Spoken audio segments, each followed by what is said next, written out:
Test, test, test, test, test.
Pioneer fans, Pioneer Football is live and on the air.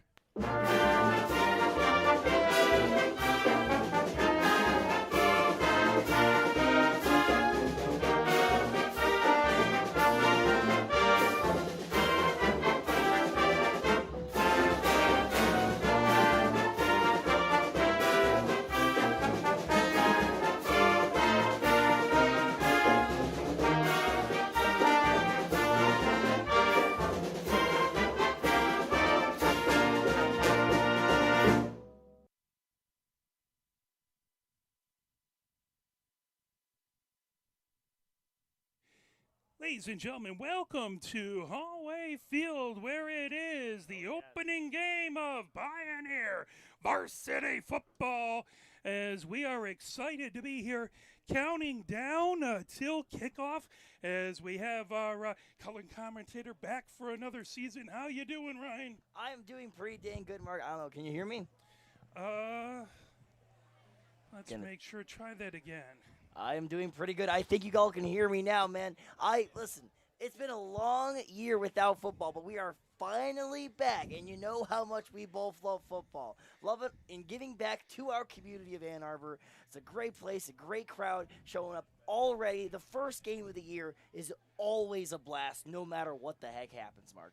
Absolutely, as we are bringing Flushing into the stadium in Flushing.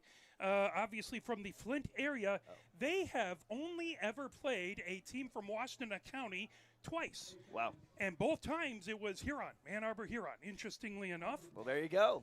So they have played. In 2007, they played Huron and lost 7-14, and on 2006, they beat Huron 41-7. Those are the only games that this team has played versus a Washington County opponent. Well, there you go. I mean, there's always some, not necessarily like elitism with regards to Washtenaw County high school football, but we do know that there's a really strong group of schools. We've got of course, the legendary storied Ann Arbor schools, and of course you've got Saline and Dexter in more recent years. I guess recent, with not in regards to 1925 or something, right? But it will always be a challenge, no matter what happens, for a team to come in from such a long distance and try and perform at a great level. I remember, and here I go again. I remember in 2017 having to drive on that. Well, I didn't drive. Gosh dang. But I was sitting on the bus with my cleats on because I forgot my shoes for however many hours, maybe 2 hours, driving over to Muskegon, Michigan, just for us to get destroyed 53-7. I remember I drove out there as a fan, and my buddy and I sat trying to get in for hours. There was a line to get into that place, man. It was a packed venue. One of the craziest home openers I've ever seen in a universe or a high school have. I just happened to be on the wrong end of it. Yeah, it was a tough game. Muskegon was great. We're going to see another really good team coming up in a few weeks, as Saline is actually ranked number 4th in the state. Yeah, Celine, man, they've just become um such a powerhouse. Such a juggernaut. Former quarterback, obviously, is now starting for Notre Dame. Yeah, man. C.J. Carr, and Tommy looks like he's doing great. So, but we'll leave that for another day. No kidding. That's coming up. Today we're taking a look. Pioneer is now 446 wins, 235 losses, 6 draws for a 65.5% winning percentage. Flushing has 354 wins, 328 losses, 11 draws for a 51.9% winning percentage. Again, this is the first meeting between the two. Taking a look at Flushing, Pioneer was 5-5 last season. Flushing was 7-3. Pioneer had points for 145 last season and 323 against, so negative 176. Whereas Flushing had 330 points for and 150 points against. That was plus 180. But they did lose 25 seniors from that team who went on and graduated. Pioneer obviously has taken their coach, Simpson, and he is now a head coach. And, from all accounts, it's been great practices and a lot of intensity. So Pioneer's looking to make a big comeback here and get really – take advantage of what they can do and win the teams and beat the teams they can in this area. But they got to start off with the Flint team that obviously first meeting ever between these two squads. Really, especially from the perspective of your first game, the school year has started. You're getting accustomed to your new routine, your new friends. You're waking up at like 6-something again every single weekday when you used to be playing Call of Duty. Instead, it's you're back to normal, right? Yeah. And I always kind of thought about this when I was like playing high school football, that like football will be there for me. Yeah. It's like a third parent of the American nuclear family. You've got mom, you've got dad, and you've got football. Because whenever you're feeling down, whenever you're having a rough day, maybe in calculus, or for whatever reason, maybe Susie didn't want to go to the dance with you or something, football will be there for you, where you have that opportunity to make the hundreds and maybe even thousands of people in the stands look at you. See what you do. You can have a micro impact on that field that has a macro effect. Whereas all of us fans just go once a week and we do a lot of praying. So it is exactly. the cathedral of sports. And we are counting down about just under 3 minutes to go. I want to thank all the wonderful, amazing sponsors of 2025 Pioneer Football. That includes A-Plus Driving School, SBK Orthodontics, Saltini Sub Shop, Tammy Simpson Realty, Tasty's Burgers, Texas Roadhouse. As the band is about to come out, Ladies and gentlemen, presenting the Ann Arbor Pioneer High School Marching Band. Band take the field. as we'll turn it over to the band here. It's always fantastic to see the Pioneer Marching Band. The synergy between the band and the football team, always fantastic. Makes a part of the pageantry of high school and college football. As across the way at the Big House, obviously, they're going to have a little bit of a game tomorrow, and they already have the they're putting up the welcome video over there, testing everything out. So. Yeah. Now, I will tell you what, this makes a lot of sense. Band out in purple shirts and shorts. That looks so much more comfortable in 75-degree weather than than the full. Yeah, listen, if I was the football player, I'd rather be wearing that uniform too. But the band looking good. It's Hawaiian Day here. Pioneers fights on, push on.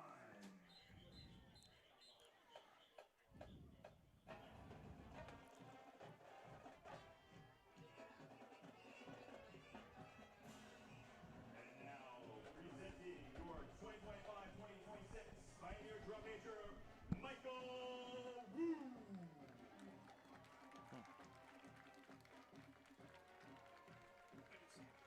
Good to see you too. Always a pleasure. Appreciate it. How you been, man?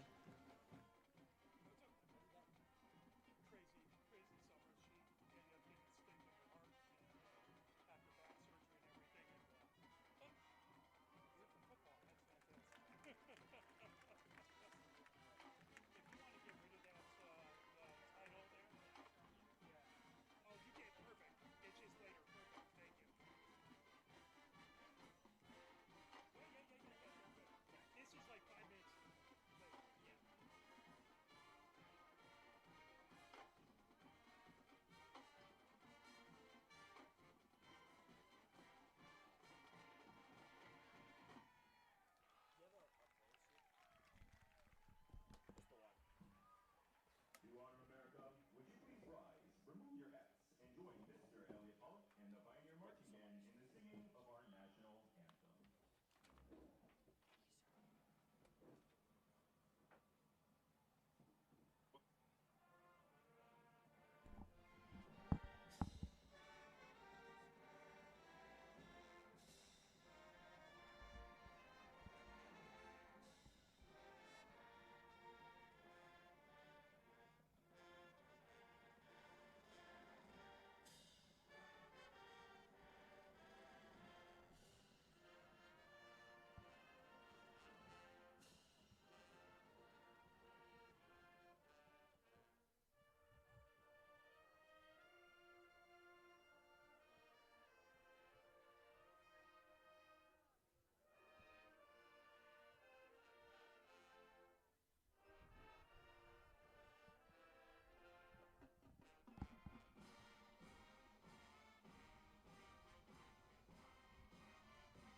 Yes, fantastic job by the band as always with the national anthem. Always. As saw the football team heading back behind. As we are trying a OCR scoreboard there, so if the numbers get a little funky, I'll make sure I call them out over the air just to keep you going. But we're trying to pull them off of a scoreboard off of a camera, and that is. We're pushing technology here. Yeah, no kidding. Wait, so the camera looks at the scoreboard and then kind of sees the number and tries to. Oh. Yeah. Yep. Well, that's awesome. I don't know how it works, so no wonder. We do it for Michigan women's hockey games because Yost doesn't have a spot for us to hook up to their scoreboard. It's really cool. The proliferation of football technology is always great. Here comes the team out onto the field. Pioneer in their black tops, black pants, dark purple helmet with the numbers in white on the front and the back. Looking so good. It's always a thrill running out of that tunnel with all the people. Look, especially this walk back here.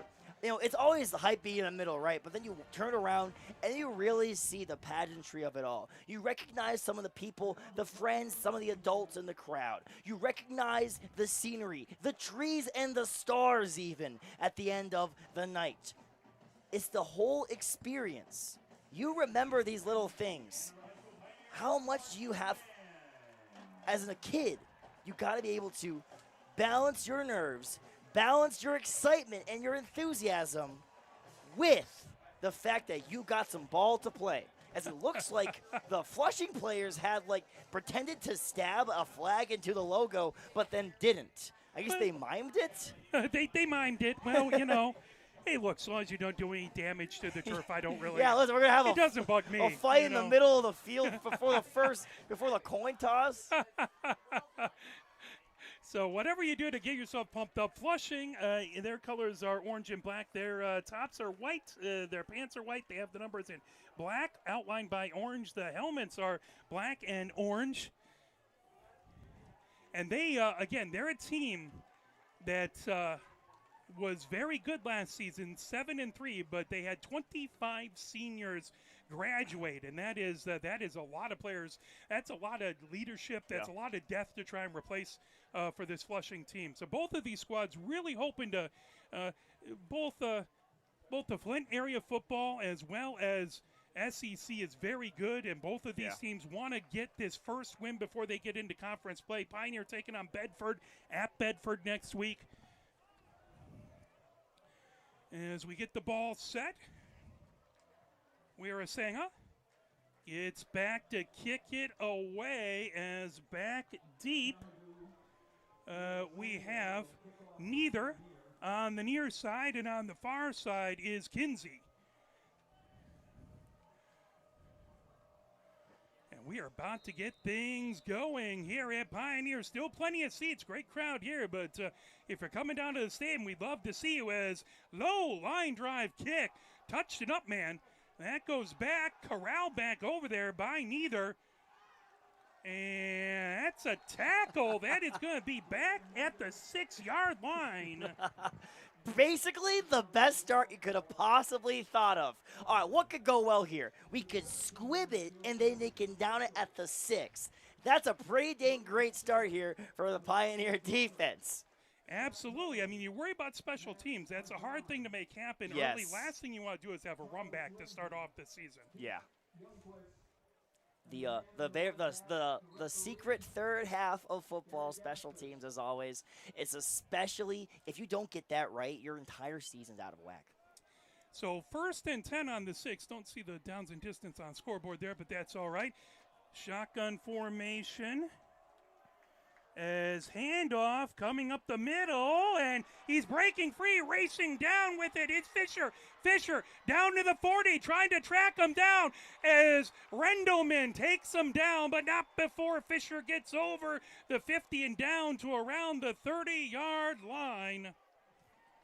Man.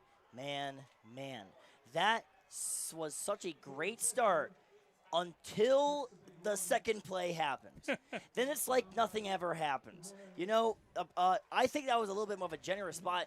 It looked like he was down on the sideline, but the ref got a significantly better look than I do, right? So I do not know that. It almost looked like they were playing flag football, trying to flag pull instead of wrap up and get him down early. Lakuru back in shotgun formation again. To his left is Fisher. Rendleman with the touchdown saving tackle. They hand it off to Fisher. Bounces to the left. Fisher trying to make his way through as he's taken down. He'll get about 6-7 yards. Cerniglia on the tackle as they're down to the 19-yard line. And still don't have the down and distance up on the scoreboard there. But that should be 2nd and 4. Good job there from the running back bouncing off of the initial contact. So a lot of running backs, especially in high school, when they get that first contact, they're just like, trying to run through, right? But that one, he didn't get too didn't get too worried. Took a tiny half step back, got some more down distance. Good job from that young man. 3 receivers to the left, to the right, shotgun formation. Fisher is to the right of Lakuru.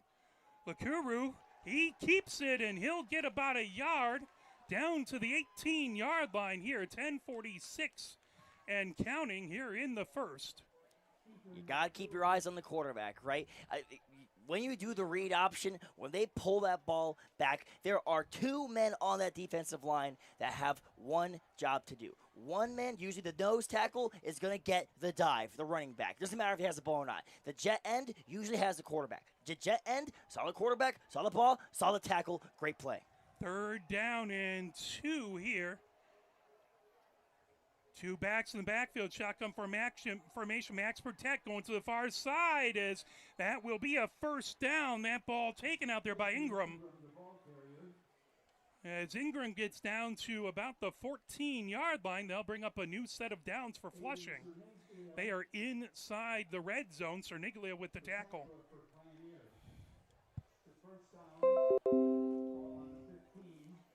Bending but not breaking, minus the 1 play, right? It seems like that they're still feeling each other out, feeling out the offense. They're still scripting some of these running plays here. Love to see how Flushing passes the ball here. As you're kind of are in still the shotgun, but a little bunch formation there to the left. Two receivers to the left, one wide to the right. That's Coulter. Again, shotgun formation as that's a jet sweep over to the near side, trying to get the blocking, and he'll get run out about the 12-yard line, although there is a probably late hit out of bounds, as that was a run by Kinsey, who came all the way over, and it looked like maybe Colwalk got him a step out of bounds. That's something that a little easier to happen is that first game. You got a lot of nerves, you got a lot of energy. You just got to know where you're at on the field. Yeah, dude, you've been sitting through those 3 days, bro. Coach probably had you out there at 3 a.m. playing football or something on that first day, like sometimes happens in these schools. Every now and then, you do have some guy who wants to play a little more extra football. You got to understand, you can't do that. You're actively hurting your team. We'll be surprised they try and run it left here at 24. Two receivers to the left, one to the right. Hand off, met in the backfield. It's Fisher taken down. If I could notice that, you best believe the GOAT Bill Bellers did too, knowing his defense, telling them to diesel towards the middle, and boom, a tackle for loss.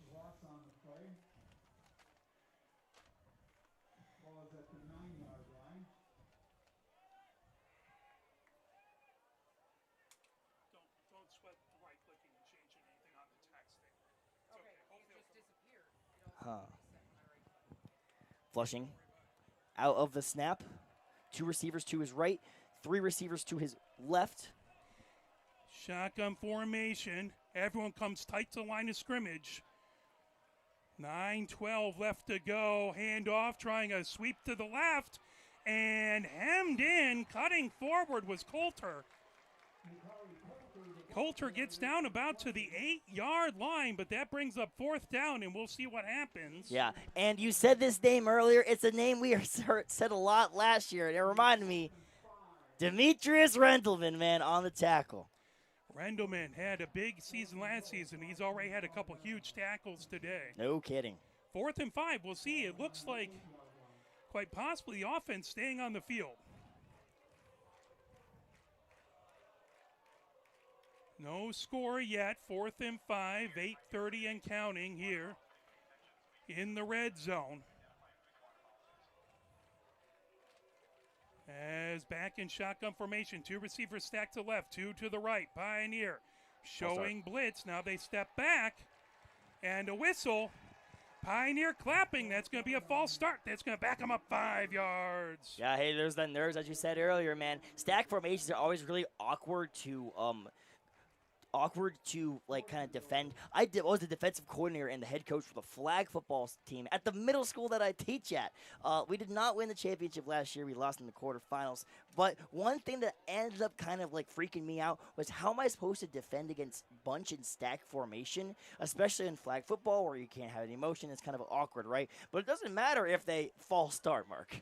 It doesn't. So this is going to be a 30-yard field goal as the kick is up. Nope. And no good. The kick is no good, as I believe the kicker, I don't have 13 on my roster. But the holder was Lakuru. And that ball just a little wide to the near side. So a big first opening drive by Flushing. They got all the way down inside the red zone, but the Pioneer defense tightened up, and they were able to keep it there. Man, you know, this stuff happens, man. Football is a sport where this stuff happens. If I was the Flushing coach, I'd be dang mad. You had the ultimate opportunity to not just set the tone for your entire game, but the entire season, man. With the 25 seniors from last year going over to college, right? But you were wide right. Had the distance, though. Ties in the backfield for Pioneer, shotgun formation. As Moyan in motion from the left to the right, as that picked up is Beaupre. Takes it. He'll get a couple yards out. They'll mark him out to about the 25-yard line. Oh, Knox, excuse me. No, that was Beaupre. That was 16. Knox is 15, I believe. Unless they changed something on me. Casares was the back in the backfield. Now Heiss under center. Tight end, tight to line of scrimmage on the right-hand side. Handoff. Casares breaks through past the 30. Casares down to the 32, 33-yard line. That'll be a first down for Pioneer. That's what you love to see, baby. In a world with YouTube coach quarterbacks telling you to do air raid, telling you to throw the ball 400 yards in the air, up in the air, random, backwards, all around, you got smash mouth, up the gut running football. It brings a tear to my eye, Mark. Scoreless so far, 7-18 and counting down. 1st and 10 for Pioneer on the 24-yard line. Casares over to the right. That's a handoff right up the middle. Diving forward. That was Newman who got out to about the 37-yard line. That'll be a gain of about 4 yards. That'll be 2nd and 6. Real good run there from Newman. Didn't get a lot right, but it still sends a message. You see how he put his shoulders down, and he trucked the player trying to tackle him, right? Sure, he still got tackled, but it sends a message that you're here to hurt. You're here to play. You're here to have fun. One receiver wide to the left, 2 to the right, 2 backs in the backfield. Heise hands it off, trying to get through, and that was a little miscommunication there, it looked like. As taken down in the backfield was Casares. You can even see number 8 look back at Heise, be like, what happened, man? You know, when those things happen, you know, sometimes football, there's 11 moving parts on just one side of the field, dude. It's a lot of stuff that's happening. But every single person's got to know what they're doing every single play. You don't have to know what number 16 is doing if you're number 14. You just got to know what you're doing. Unless you're the quarterback, then you got to know everything, right? But you got to get your assignments down. Once you do, magic happens. One receiver wide to the left, 3 to the right. Heise rolling to the right, throws out, and Rendleman just off of his fingertips, right about the 40-yard line. Not quite able to pull that in. That is going to bring up 4th down. Looked like he would have had a lot of green grass to the right there, marked by Rendleman, man. We've heard his name so many times last year. Just could not haul it in. It's unfortunate. I know we'll have a rematch down the line with the football, though. Indeed. We're saying back to kick.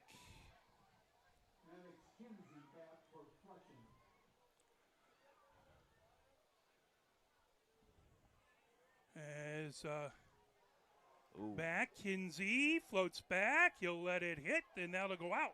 As it takes a good Pioneer roll down past the 20, down to about the 18-yard line. Looks like somebody hit the weight room last year. We're thinking with a pretty nice punt there. Absolutely.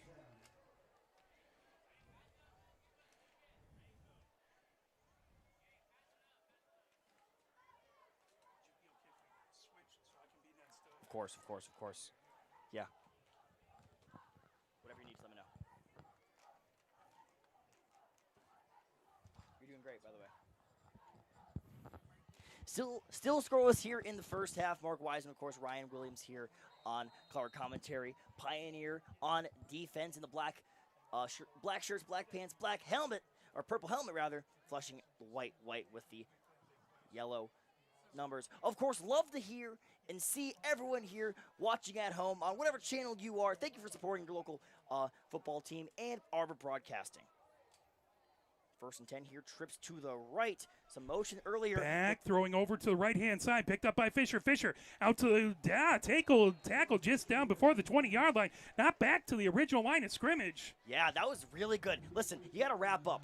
Things that are really early on you have to learn when you're a football player is every little thing you do has a funny catch line, right? The coach is gonna yell at you, wrap up. What does wrap up mean? Like a chicken wrap? No, like wrap up. Like you have to take your arms, you get low, and you just bring that other player's like thighs towards you. You wrap them up and you pull him onto the ground. You saw there, Newman wrapped them up. 5 minutes, 12 seconds counting down here. That'll bring up 2nd down. 2nd down at about 12. That faked the handoff, trying to go right up the middle. And I think he lost another yard there. Yeah. Another nothing happened in play, but these keep stacking up. It's a game of inches, man. Field positioning. You got to position yourself just a little bit closer to the end zone by any means necessary. Great job here from the defense. The front 7, especially this D-line, has been really good so far. Absolutely. -1 breakthrough running Yeah, play. yeah. Shh. Which you know. Wait. Hey, look, they didn't let a touchdown in. Yeah, so it's fine. Hey, It's all good. bend but no break. We bent really far. Didn't break though. Mark.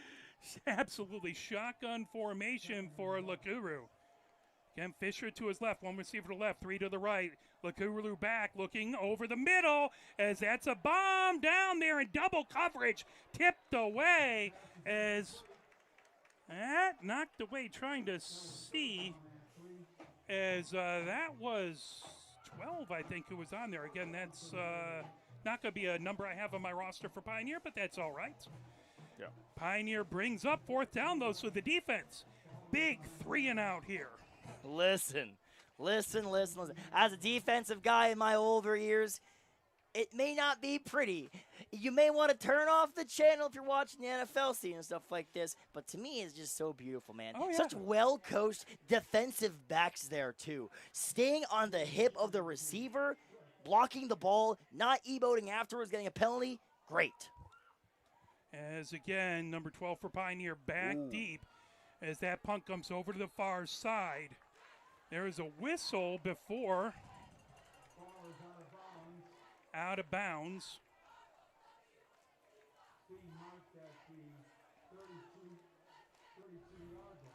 So that's going to be a real short punt. That's going to be a punt of about 14, 15 yards. Yeah, it looked like a knuckleball. It felt like he was getting rushed, especially maybe had to let the ball rip a little earlier than he would have wanted to. But hey, this all goes back to the Pioneer punt, man. When you get a really, really good punt like that, you shove them within the 20. Sure, they got maybe 1 or 2 yards on that. But hey, if they don't have a great punter there to return the punting favor, for lack of a better term, then you have incredible field position. Hayes throws it over the right-hand side to Rendleman. Rendleman to the 30. Rendleman breaks to the near side. Rendleman still cuts the inside now. Past the 25. Down inside about the 23 as he was tackled out there by number 5, Sly. Dude, the amount of pounds per square inch, PSI, on that guy's foot when he made that cut to make half the city of Flint go the other way was insane. Man, dude, Rendleman is just putting on a show so far, and it's only been 7 minutes. 2 second down here. 2 receivers left, 1 to the right. Hand off to Casares. Casares says, up the middle. He gets past the 15. Spills down to around the 13-yard line. Tackled by a host of tacklers there. Dude, I'm actually shaking at this offensive line. They're actually incredible. Just seeing the push. I saw the gap with the double team. They're probably calling Queen and King, whatever they need to do. They're double teaming. They're moving to the second level. It's putting a tear in my eye, man. 1st and 10, red zone for Pioneer. Hand off to Casares, going on the right-hand side. He cuts up down the hash marks, and he'll get down around the 5-yard line. He'll say the 6-yard line, so Casares picks up, what was that, about 4 yards, 5, or that was about 8. So that's going to be 2nd and 2. Nice. Kalia's got a really good kick-out block there as well to move the Jet defensive end there way out of the way. Even though if you go back in the replay, you're going to see him be out in the open, wiggling and spinning around out of nowhere. But it really pushed the Jet off of his feet, allowing that extra yards there, man. Kowak wide to the left, hand off Casares. Go. Was that Casares or was that Newman? There wasn't a lot there. I think that was Casares. I think it was Casares. Newman pushing him from the backhand side. That'll be down to the 5. That'll be 2nd down. 3rd down now. Yeah, just like I talked about earlier with the offensive line where you have to get a double team and then you're supposed to go to the next level. It looked like too many of the linemen went to the next level and kind of is allowing some of those 3rd and 1, Hayes. Yo, the ball down on the pitch, and Hayes dives on it. Back to the line of scrimmage as it was going to be a handoff to Kowak, who was driving a Jet receiver. So Ted was number 12, by the way. At the very least, though, the ball still in Pioneer possession. It is. 4th down, QB sneak. Does he get it? He's trying to get that first down, and he does as he's past the 5-yard line, down to about the 2-yard line. It was a quarterback keeper. Gotta help our fellow broadcasting out. Absolutely. 1 minute, 20 seconds left to go here in the first. First and goal for Pioneer as they're looking to punch it in and get the first touchdown of the season. Heis. Casares in the backfield, Kowak in motion. Heis, hands off to Casares, and he's in, but there's a flag at the line of scrimmage. And it looks like that might be a false start, which is, that'll be difficult. If it was a false start, it would have been a dead ball foul. But sometimes you see it in the lower levels of looks like A legal shift, I think, on Pioneer. Yeah, maybe someone. I mean, they might have had two people moving at the same time when that ball was snapped. You cannot have more than one person moving laterally in football, or else that is an illegal shift. And you have to set two. Yeah, if you're like on the line of scrimmage, you have to like set your feet. And what I used to tell my players in flag football, because in flag football you can't have any motion during the snap. Before the snap is totally fine. I always told them to exaggerate setting your feet. Like do a little funny dance. Like I would tell them, like go down there and really just like pivot and get set. Second and goal, or no, first and goal again from the 6-yard line. Again, man in motion from the right to left. Hand off to Casares. Has room up the middle. Touchdown, Pioneer! Pioneer has a touchdown with Casares punching it in. And he better buy his alignment a few drinks when they get of age, man, because right there, they made it. They pushed that D-end lines wide open for him to rumble right through the end zone for the first Pioneer touchdown of the football year, Mark. That was a fantastic job. We're a Singha ready to kick it away. Yep. So right after this kick, let's show that replay. As they were coming in, and you can see Pioneer has the 7-0 lead.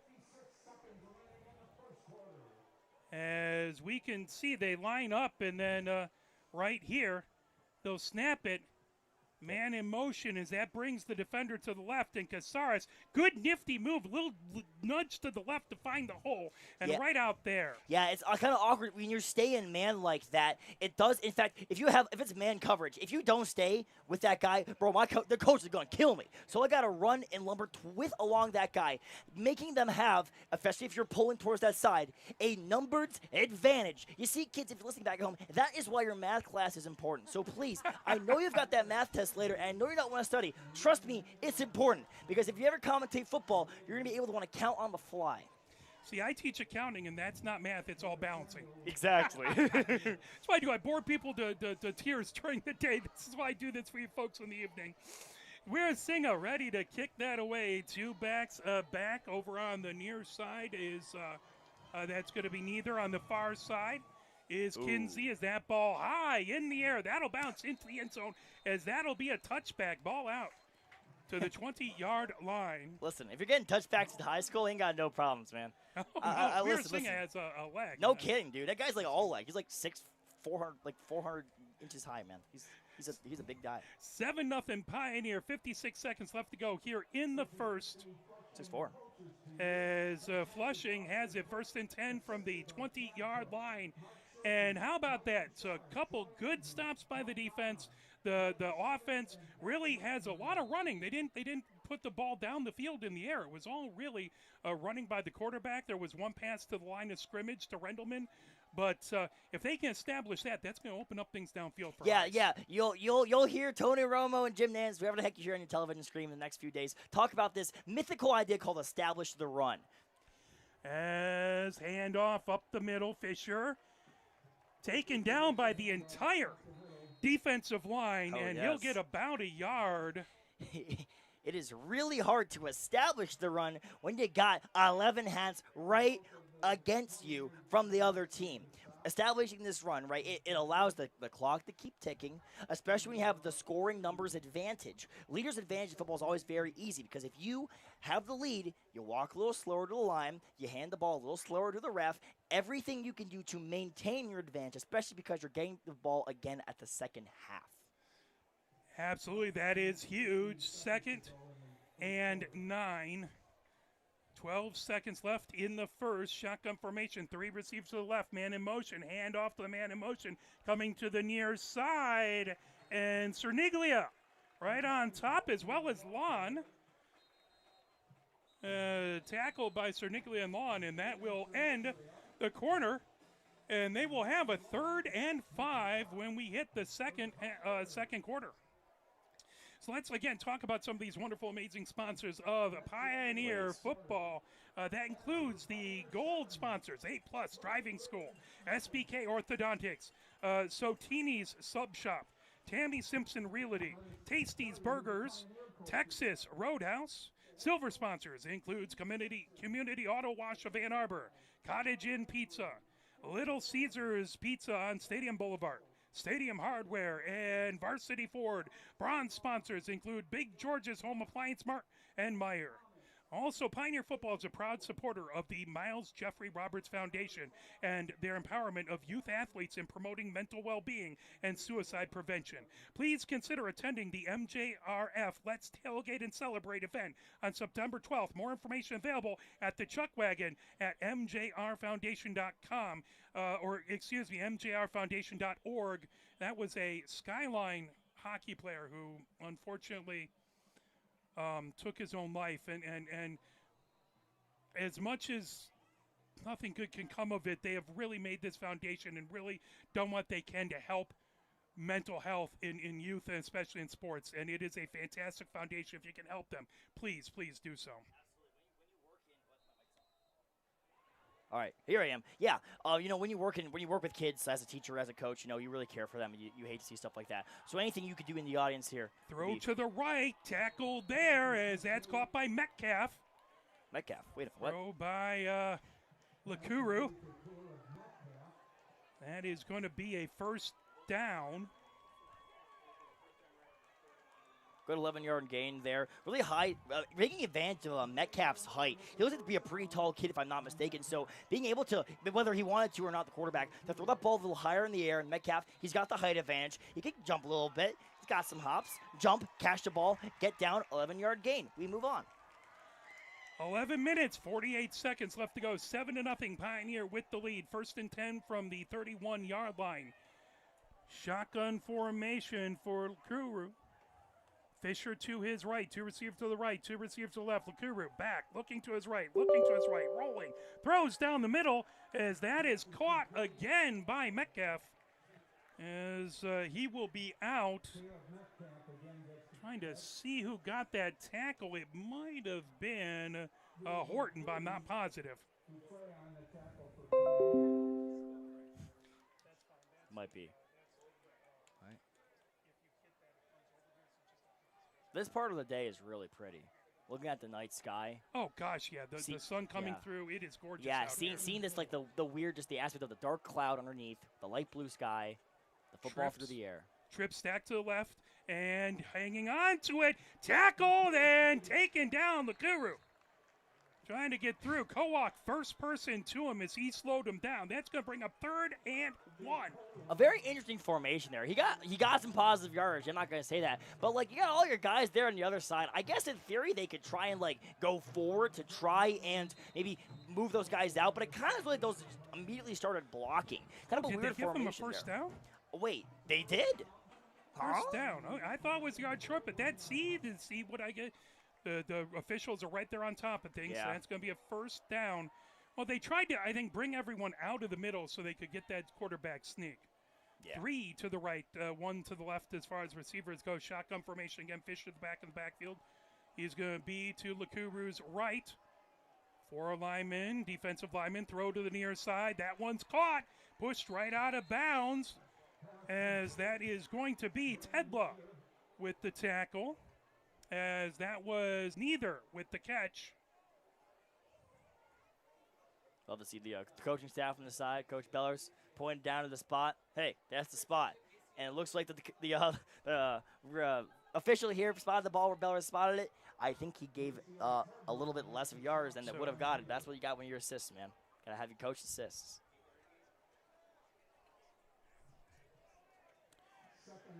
So 2nd and 2. This has been the offense really kicked into gear here in the second. That's a direct snap to Fisher. Fisher trying to get up as Frost, first person to him. He gets about a yard. That's going to bring up 3rd and 1. So big 3rd down right at midfield here. Yeah, that was a really big hit from Del Grande there at the other side, who's going to take a breather here, replaced with, looks like Sean Garcia. Always having a rotating door of especially in high school, rotating door of edge rushers, rotating door of backers, especially outside linebackers, is really useful to keep your guys energized, especially because a lot of them also play both ways. Trips again, stacked to the left. One wide receiver to the right. Shotgun formation. Fisher to the left. Lakuru takes the snap, hands off to Fisher. Fisher, he'll have the first down by about a yard. He didn't get much more, but he got the first down, and they'll move the chains. 8:31 on the clock here in the second. 7-0 Pioneer with the lead, but a new set of downs for the Flushing Raiders. Love the idea of a Mike blitz in 2. They just they blitzed the Mike through the wrong A gap. The other whether it was by design or by instinct, the running back for Flushing noticed that that gap was a little full with a human being in there. Caught the other side between the right guard and the center and got the first down. Lakuru, still shotgun formation. They go again with trips to the left, one receiver wide to the right. Lakuru throws it to the farthest receiver as he's trying to take it through. As that was Coulter with it, and he'll get all the way down. Mark him right around the 40.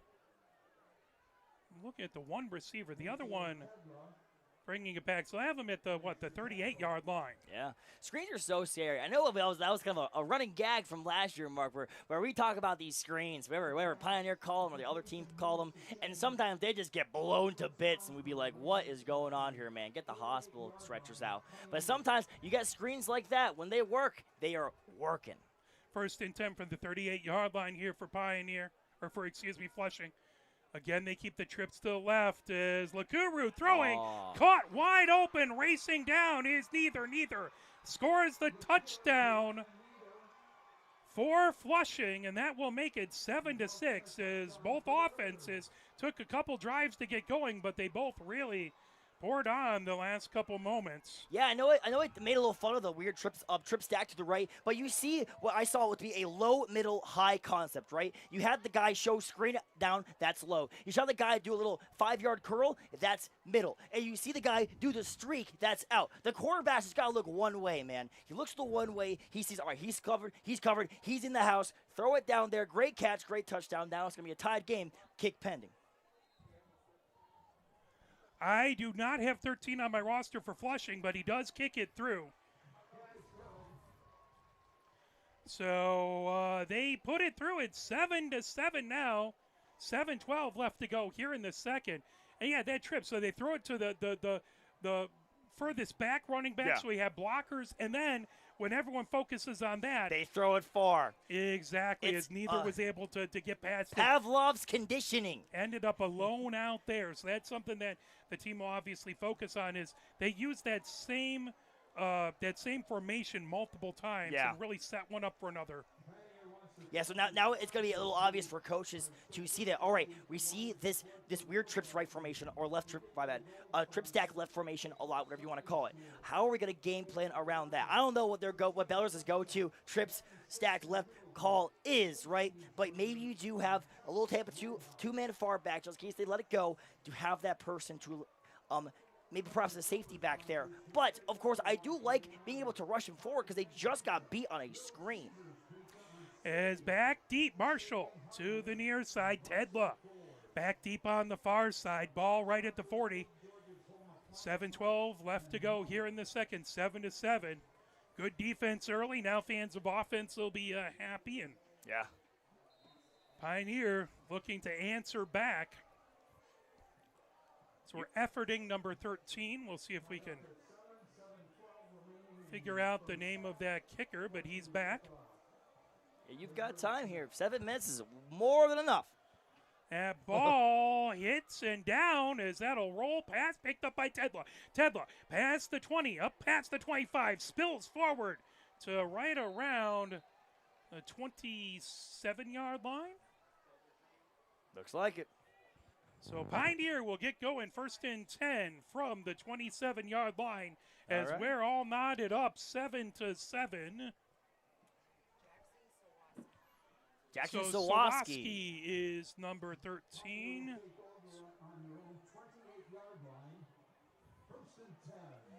Perfect. Excellent.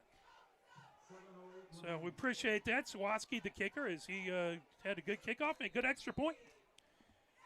Highs in the backfield. Pioneer has trips to the right. Highs throws back, picked up by Marshall. Marshall out to the 30. Marshall past the 35. He'll be down as right around the 37-yard line, but did that ball come out before going out of bounds? Looks like the ref indicated that he did have his knee down by contact there. I was a little worried there for a hot second because, you know, sometimes. Yeah, Flushing looked very excited. Yeah. about that. They're like, look. Every now and then, when you're least expecting it, bad things can occur. Stay focused. Gotta stay confident. Hold on to the football. 1st and 10 for Pioneer from the 38-yard line. Highs with the handoff is racing through, bursting through tackles, heavy running there by Casares as he's past the 45-yard line. He would not go down. Yeah, man. That's awesome. Like thundering through these players. Just the muscle in that man's body. Just push you against the earth. You can see it from here and just bend. When you can bend the defensive line to your will, especially because your D-line's playing pretty hot so far. When you can set that, it makes it so much easier. 2nd and 2. Well, the team really started to come on last year when Leighton Lage started to have some success in running. Oh, yeah. Highs back to throw. Highs pressure coming in. He will almost escape, but most importantly, hangs on to the ball as he'll be taken down around the 35-yard line. That's going to make it 3rd and 14 or thereabout. So going from a 2nd and 2, and that's something. He's a junior quarterback. He had some great playing time last season. Yeah. But the more time you have playing, he ended up injured a few times. The more time you're back there, the more you'll feel that pressure coming. Yeah, you know, it's obviously you get experience, right? But you also have experience of being rushed, and it's never a fun feeling. I cannot imagine it is. No. 1 receiver wide to the left, 3 to the right. Highs takes it, looks downfield. Highs keeping it as he's running out to the left-hand side down the numbers. Highs will get out of bounds as he's taken down right at the line of scrimmage by number 6. That's going to be Kinsey on the tackle. Highs did a great job there of identifying kind of the middle level there being a little open. He had a wide receiver go way out, which pulled the defensive back way away from him. You kind of had one linebacker to beat. He called his own number. He ran it down. He got beat a little bit, but not before a great yardage gain for this punt. 4th and about 6 out there. Wira takes that. Snap, good long snap. Ball up high. Nose down as that hits right around the 20-yard line, and that'll take it started to take a bounce. Now, Pioneer touched it right around the 24-yard line. That's where it's going to be down. Yeah. As the team was kind of letting it roll behind the 20, but where it first touches a Pioneer player on special teams, it's going to be 1st and 10 from the 24-yard line here for Flushing. Yeah, I was a little worried. I was like, wait, they didn't blow the whistle. Or what's going to happen here? They just wanted to confuse me out there. So it is the 2nd quarter here. 1st and 10, 5 minutes, 21 seconds left to go here. In the 2nd, before halftime, 7-7 is the score. Flushing in the huddle on the far side. Now they break the huddle. There might have been a penalty, or it looked like I saw the head ref with the penalty marker. Maybe when he was talking to the coach there. But it looks like the ball will remain spotted where it was. Maybe he was just readjusting it. Okay. Nice defensive line with that guardian cap. Oh, yeah, notice keeping that. yourself safe there. Absolutely nothing wrong with that. Love to see it. 3 receivers now spread wide to the left as that's taken and trying to get past, taken down in the backfield by Sandoval. Sandoval with the sack for Pioneer. Man, and I know I harped on it last year, but it's a new year, baby, so I'm going to say it again.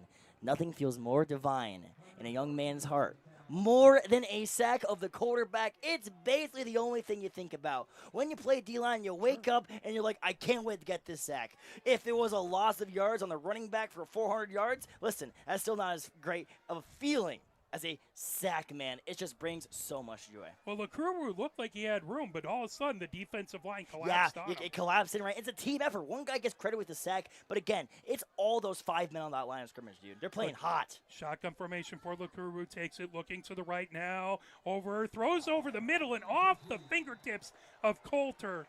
It might have been just a little low. He might have been thinking about running, too, before he got it.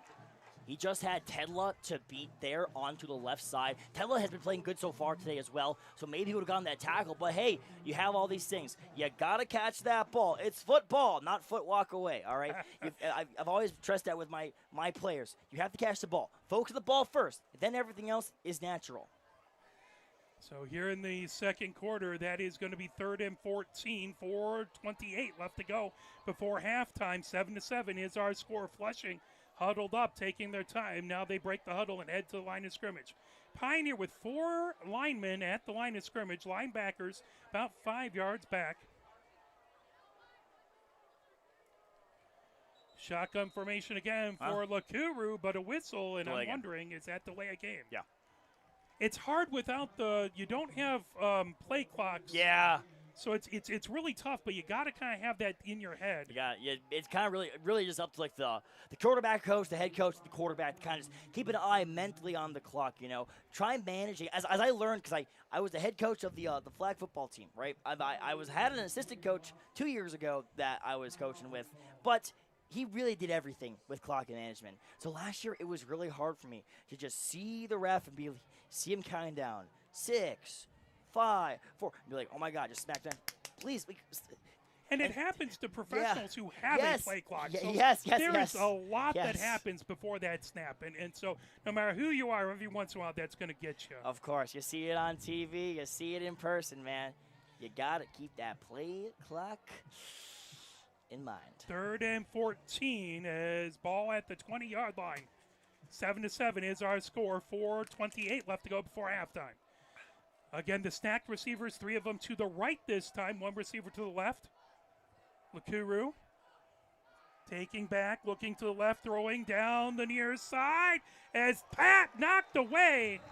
No flag as Tedla as well as Cerniglia right there as neither the man who scored the touchdown was the intended receiver. Yeah. But that will bring up 4th down and a good stand right after a scoring drive by Flushing. The Pioneer defense comes back and gets a big stop. Yeah, that's exactly what you need to do here. You still got 4.5 minutes here on the clock, more or less. That's still a lot of time to get yourself a little 2-minute drill after a little bit of running that football here now. Great job there from Cernigula. Identifying, staying on the hip, jumping up in the air, swatting the ball, and hey, do a little bit of celebration there. I saw that buckle up animation.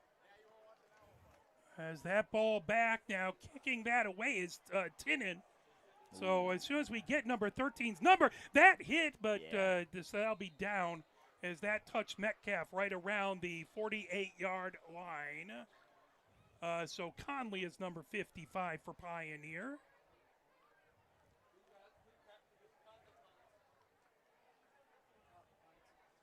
As it was initially touched by Metcalf, so it was down right there. That was the opposing player who touched it, and it touched the opposing player, Metcalf, and was down.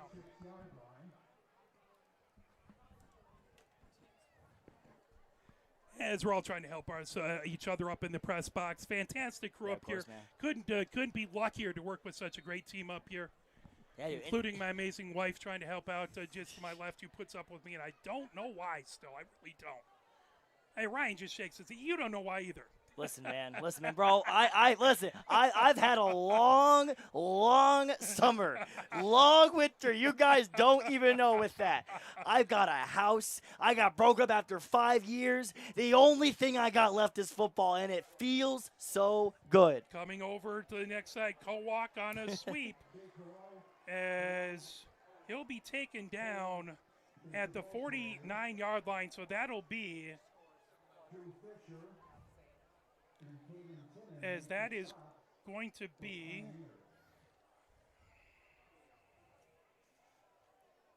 It's early in the season, guys.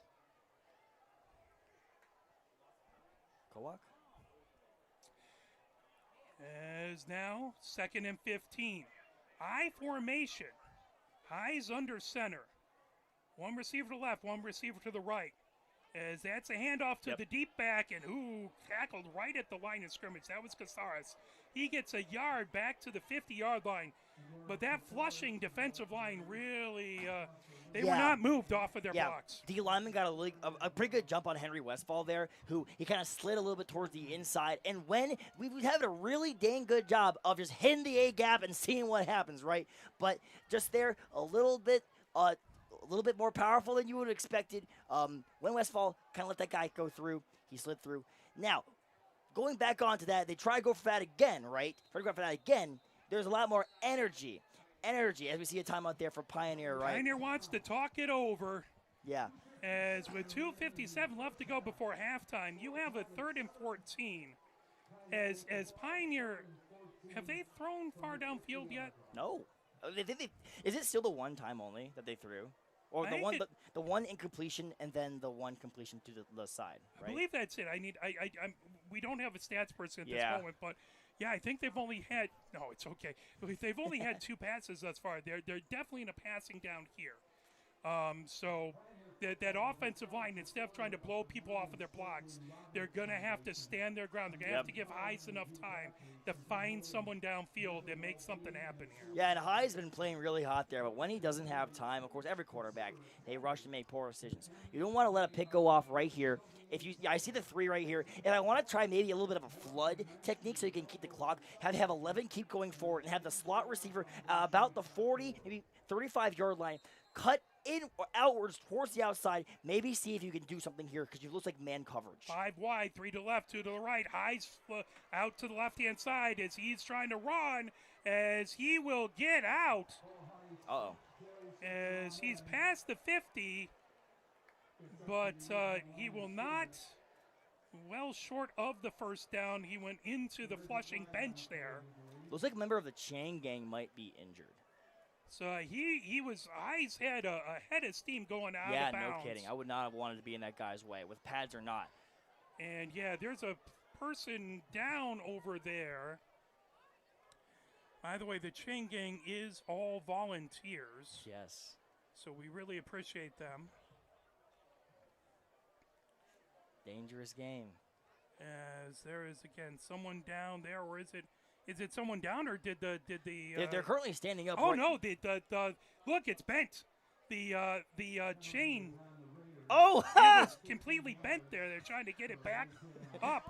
Look at Highs go. Highs put a 90-degree angle into that thing. Listen, they're probably going to throw that away. If I was Highs or any one of his friends, hey, if you're a Highs friend listening, go look at the dumpsters, try and pull that from a dumpster, and you can give it to Highs, have him sign it. If he ever gets famous, hey, man, listen. Throw me a little 50 bones or so. So was that a late hit out of bounds? It looks like that would have been late hit out of bounds. I believe. I just didn't. I was worried about the person over on the far side. way too much going on there, but it looks like seemingly got a little 15 yards extra. Hey, and it looks like that they were doing something a little bit similar to what I theorized earlier. They did, instead of having a flood formation, just kind of had 2 go routes there, trying to see if they could get burn one of the defensive backs. But with no one open, Highs used his legs to make something happen. So they'll. I don't know what they're trying to get the chain. Oh yeah, wait, yeah, we're buried to lead here. They're still trying to do that. Get out a welding torch and something else to take care of. It looks like they had another. Looks like the bent piece is out of there. So it looks like they had a. They just put it on the down marker. Yeah, I see that now. Okay, that makes sense. Take it to the auto shop. That makes sense. Yeah, class. Yeah, absolutely. Mr. Emps, look, we have a new thing to do here today. Well, hey, the down marker doesn't have to be straight. Yeah, it's the actual 10-yard markers that need to. That's the important part here. We don't want to screw anyone over. Our lovely chain gang, though, doing a great job here. By any means necessary, football will be played, Mark, okay? 7-7 is the score. 2:49 left to go before halftime. 1st and 10 for Pioneer at the 31-yard line. Getting closer. As they're trying to make sure the official talking now. Pioneer is showing 2 receivers to the left. Kowak widest out there. One receiver to the right, and that is going to be over to the right is Beaupre. Casares back in the backfield with Heise. So again, everyone getting set here. Like the head ref and the line judge are coming over for a little chat as our football has dissolved into Mad Max Fury Road. Well, that would make sense why the Flushing coach was talking to the official over there when they were dealing with that, trying to get an explanation. I did see a player kind of race in late from the far side before that. I didn't know if he made contact, but it looks like they did. So first and 10 from the 31-yard line. Officials now come over to the near side and talking things over. So not sure what's happening there. Dubin is running over to the far side. So do they need another person to work the chain? Yeah, it looks like Dubin, who's in street clothes there. He has his jersey, but not the pads on. It looks like Dubin's going to help out with the chain gang. So, hey, you can do whatever, as a player. You want to earn your coach's respect. Yeah. Do what needs to be done, including be on the chain gang. Yeah, exactly, man. The weight room, the classroom, and now the chain gang. Heise rolling to the right. Heise looking downfield. Heise keeping his eyes downfield. Throws it out of bounds. Good coverage downfield by Flushing. Heise trying not to let Flushing get their hands on that ball, and that brings up 2nd and 10, 2:42 left to go. Yeah, before halftime. It looked like he maybe had Rendleman a tad bit to the right side, but that would be a very hard throw to hit, especially because you got to set your feet. You got to kind of lead it a little forward and kind of like rainbow it over the defender. Yeah, so when you're rolling to the right, it's hard. It is a little hard. You don't want to be like Johnny Manziel and just throw an interception, right? So, but man, wait a minute. This kid was like one when Johnny Manziel was doing that. 2 receivers left to the right. Casares met right at the line of scrimmage and driven back. So he'll get back to the line of scrimmage. They'll bring up 3rd and 10.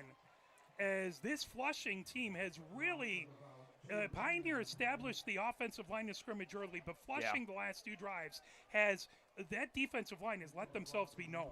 Especially on the run game, given there haven't been many passes on the Pioneer side, which means we've seen a lot of improvement on that Flushing defensive line. Hey, maybe they just need to wake up a little bit, man. Wake up from the bus ride. It's football time. 5 wide, shotgun formation. Heise back, pressure coming, rolling to the right, looking downfield. Heise stops, throws downfield in the hands as Beaupre had it and just couldn't bring it in as he came down. Good attempt. That would have been a first down and just couldn't bring it in. Yeah, great job there from Beaupre, but you got to haul those in, man. It's early in the year. Beaupre, man, you're a junior. These things happen. Everything of one of these is a little notch on the belt, right? A little moose head on the mantle for you to look at and be like, I'm going to conquer this, right? Well, not the moose head yet, but it's the spot where you would put it, right? You get these little revenge stories in your head, so when you're more motivated, or you become more motivated, to clean them up. They're going for it. 1 receiver left, 3 to the right. Casares the back in the backfield. Heise calling out signal shotgun formation, takes it. Heise looking downfield, pressure coming, throws it over to the near side to Rendleman. He's taken down immediately. He'll get about 2 yards. As Flushing is doing a good job getting pressure on Heise, so they're not having enough time to let some of those deeper routes really develop. Yeah, and the pressure, especially because I saw, again, just as I was talking about the revenge story, looked like he even may have had Beaupre down the middle if the line had a little bit more time. But the defensive line for Flushing, been playing so high as of recent, no wonder he didn't have enough time. So now 1:54 left to go before halftime. We're all knotted up 7 apiece. Flushing has it at the 29-yard line, 1st and 10. The defense came on for the first 2 drives for both teams early. Then, strangely, both offenses scored a touchdown back-to-back. And then the defenses have again asserted themselves in this first game. Now we're back to defense. As it should be. As Lakuru, shotgun formation, 3 receivers to his right, 1 to his left. Fisher to his left-hand side in that backfield. As, fake handoff over to the near side. Out and down the near line of scrimmage, pushed out. right around the 40. It's going to depend. I couldn't tell with the Pioneer players where he Yeah. stepped out. He stepped out back at the 39-yard line. So that'll be a first down. 10-yard run by Flushing. Reverses are very scary because they almost always, if they're guarded correctly, they become like a 1v1, at least for one moment. And sometimes you lose the coin flip, sometimes you don't. Pioneer, of course, not every coin flip is going to result in the coin stiff arming you, right? but hey, a great move there from the running back or the slot from Flushing to get that yardage. Lakuru takes it, looking to the left, throws downfield, and that one just a little low for neither. Threw it where only his player could get it, but that brings up 2nd and 10 from the 39-yard line here in the second quarter. 1 minute, 44 seconds left to go before halftime. We will quickly switch a couple mics up here and bring you the Pioneer Band halftime show, so stick around for that. Always fun. Absolutely. Good. The crowd, really, the students have shown up. They're all wearing their Lay's Hawaiian night, so lots of folks dressed a little bit like Magnum PI out there. Love to see it. Man in motion, handoff coming to the near side as breaks a tackle and comes out around the 45-yard line as that was Kinsey again on the end around. They're going to mark him right at the 46-yard line. Tedla got the tackle.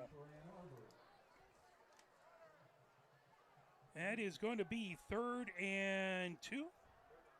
3rd and 3.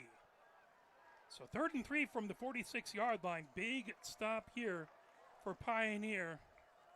As you would love to keep Flushing, if you're Pioneer, you'd love to keep Flushing off the scoreboard and go in with a 7-7 tie. Flushing would love to get a touchdown here and go in with the lead. Yeah. Especially because Pioneer has the ball at half, right? So you want to be able to make sure that Pioneer has to answer to you, not Pioneer getting the opportunity to make you answer to them. As here's the quarterback keeper, Lakuru, trying to burst through. He'll have the first down and more. As he'll come down right around the 44-yard line. Oh, Timmons, excuse me. I thought that was Lakuru, and it wasn't. Yeah. So Timmons, the direct snap. I appreciate the PA folk over here helping me out. But that's a 1st and 10 from the 49-yard line. Fresh set of downs with 1:25 left to go before halftime.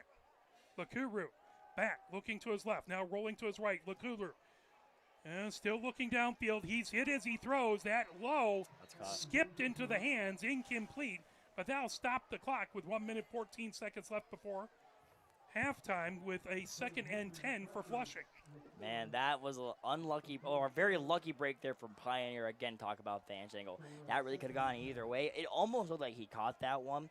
But I did like that pretty good hit there from the defensive lineman there and the quarterback. Of course, you never want to kill anybody, but hey, have some fun out there. It's a physical sport. Widest to the right is Metcalf. 2 receivers to the right, 2 to the left. Again, Fisher back in shotgun formation with Lakuru to his right. Lakuru takes it looking over the middle, now coming over to the near side. Lakuru throws all the way down the near side as that is a catch by neither. As Cerniglia pleading his case, but that's going to be down to the 17-yard line. Yeah, there was a chip right by the left tackle there that really, he would have gotten sacked there. But the left tackle noticed one of the Pioneer linemen, I think it was 58, Garcia, got hit a little bit and then stumbled, allowing him to throw the ball for the catch, though. It's these little things that add up to big games. 3 receivers to the right, 1 to the left. That's neither. Lakuru, shotgun formation. Fisher to his right, Pioneer. Linebackers about 5 yards back. Lakulu rolling to the right. He throws. That's caught. And Metcalf has it right down to the touchdown. As he went down right at the goal line and able to get himself in. And that is going to be a touchdown. As you can see, throwing to the right, caught that and just able to break a tackle and get enough with another tackle to go in. Yeah, man. Dude, Metcalf must be so strong because he had a lot of tackles there. And these tackles, I mean, he was breaking through them like it was nothing. So, Metcalf, clearly, I mean, we've been saying his name a lot. He's got the height, he's got the power, and he's got an extra point for good measure. Sawatsky puts it in, and that makes it 14-7 as Flushing able to come down, drive all the way down, and score the touchdown to take the 14-7 lead on Pioneer here on the opening game.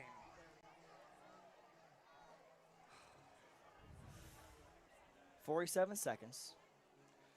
47 seconds left to go. Well, you want to be aggressive, but you don't want to have a turnover. Yeah. You don't want to make it 21-7 Yeah, that'd be going into halftime. So it'll start with the return as Tedlaw and Marshall back.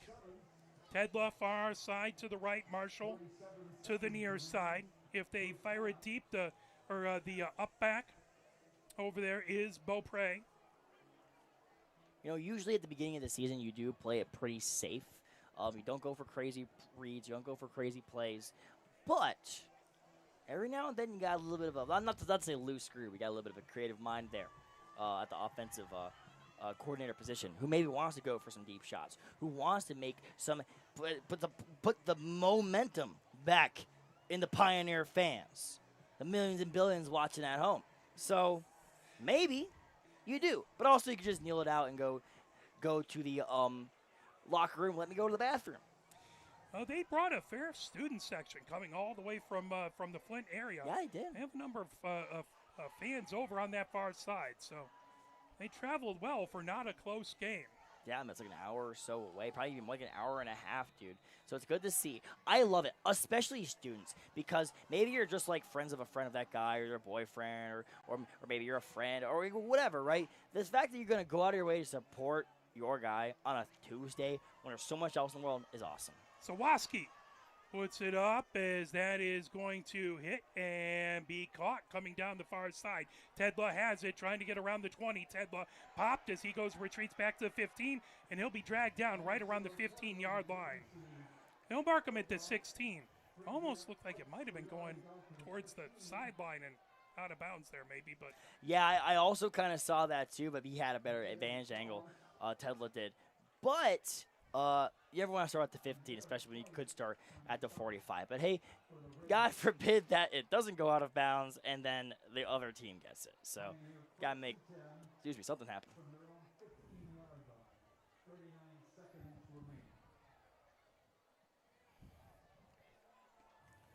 So 39 seconds left to go before halftime. Pioneer, Rendleman to the left. Two receivers wide to the left. Rendleman is in the slot. Kowalk, the wide receiver, far. Reverse. Now Beaupre in motion. Hayes has it. Hayes looking downfield, looking over to the near side. As that one incomplete. So Callias looking to try and get that one, and it ends up hitting the ground first. It might have, and honestly, that might have been better than if you had caught it because you might have lost a yard there. Yeah, and looks like there's a penalty marker there on the field mark. Maybe they're, well, wait a minute, never mind. All right, never mind. My bad. Again, occasionally things flicking on the scoreboard. We're trying an OCR item here, so we'll do our best to keep you updated if the scoreboard goes a little hinky, but better to have what we have than nothing. Again, two receivers to the left. Beaupre, the wide receiver to the right. Shotgun formation.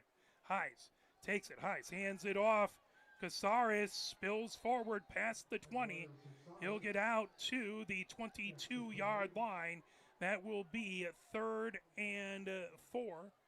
But the clock counting down to 20 seconds. And Pioneer doesn't look like they're in a huge hurry. They'll take this snap. Hayes has it. Hayes looking to his left. Hayes rolling to the left. Pressure coming. Hayes now throws it down, and he'll get rid of it. He was out of the pocket on the roll there. Yep. And that brings up 4th and 4 with 6 seconds left to go. 4th and 4, 6 seconds remaining. We're seeing these kicks, though. They can go pretty dang far. So, at the very least here, you do have an opportunity to take a lot of airtime on the ball. He's probably going to catch it with probably like 1, if not 0 seconds left. Right here, you know what, ma'am? The best you could do. it's not like you're losing incredibly hard. You let one rough play go more than less the entire game. Maybe 2 rough plays go. Do No they have turnovers. anyone back deep? They do Dude, not. no, That ball into the end zone. He kicks it, but they're going to say he stepped on the end line. That's going to be a safety. I That jinxed is it. going to be a safety. He caught it and tried his darndest. We're saying tried his darndest to get it out of there, as they didn't have anyone back deep, and it just ended up as a bit of a miscommunication. They had a lot of people crashing through the line, and Yeah, it happens. It sucks. It's only 2 points, but still. Hey, penalty marker. Maybe there was a false start because they're going up. so the question Hey, is, look at that. what happened? So is that now it's back to 14? So they've taken the safety off. The clock is at all 0, so I think it's going to be one untimed down here due to the penalty. And I believe timeout called by Flushing. So Flushing wants to talk about it. So There is a 5-yard penalty on it. So there was a 5-yard penalty on that play. I'm not exactly positive what it was. Yeah, no idea. But well, Pioneer, that's 2 less points. Yeah, hey man, I'll take it. Are we complaining? No, hey, shh. Quiet. No. I don't want to hate those points back. We all help. Not all the help we can get, but we'll take them. Might as well. And it's and honestly though, I'm impressed by Weerasinger as he to actually get that kick away, even though he stepped on the end line. That was impressive. That's really cool. Yeah. Yeah, and the change there was a. So it's going to be a first down because the 5-yard, that was 4th and 4, so 5-yard penalty gives you 1st and 10. And I believe this is going to be a single untimed down. So now as Pioneer, you're just going to kneel it. You just want to get into the locker room. There it is. And Pioneer will go into the locker room down 7. As it is 14-7. Flushing has the lead on Pioneer, and now we'll have the Pioneer Marching Band come in here and perform for the fans. So I'll switch our mic here, and then we'll come back and we'll talk about that first half with you. But enjoy halftime here.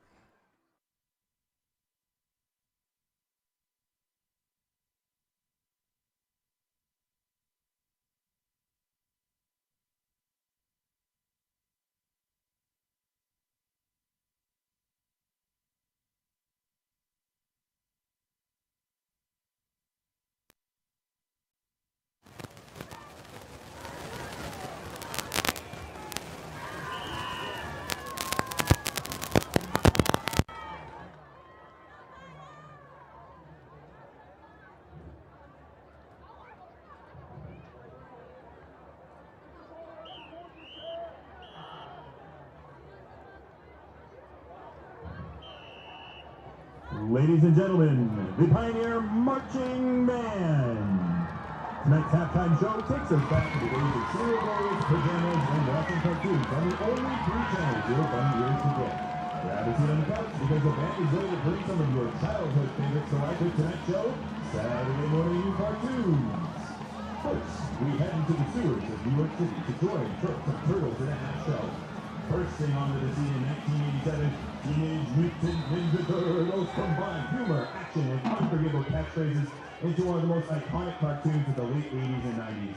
Get ready with us. Here's Teenage Mutant Ninja Turtles. There's the band out there.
We fast forward to 1989, when a dysfunctional family from Springfield took over America. With music composed by Danny Elfman, the theme to The Simpsons has become one of the most instantly recognizable openings in TV history. So grab your remote and don't have it down, man. It's The Simpsons.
And finally, the last number takes us back to the BC era, that is, before cable.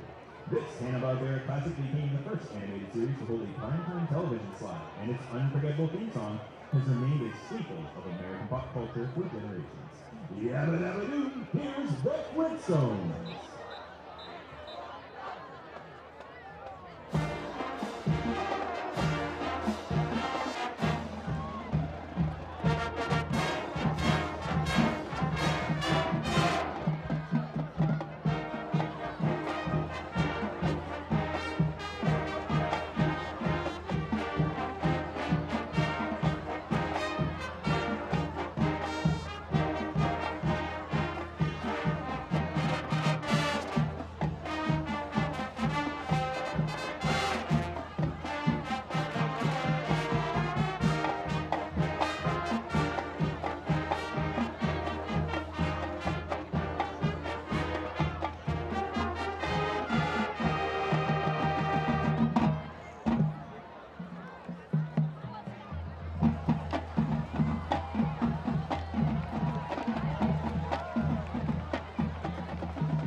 Ladies and gentlemen, once again, the Pioneer Marching Band. The Pioneer Marching Band would like to thank the parents of the Pioneer Band Association for the continued support of tonight's halftime show. Thank you for listening.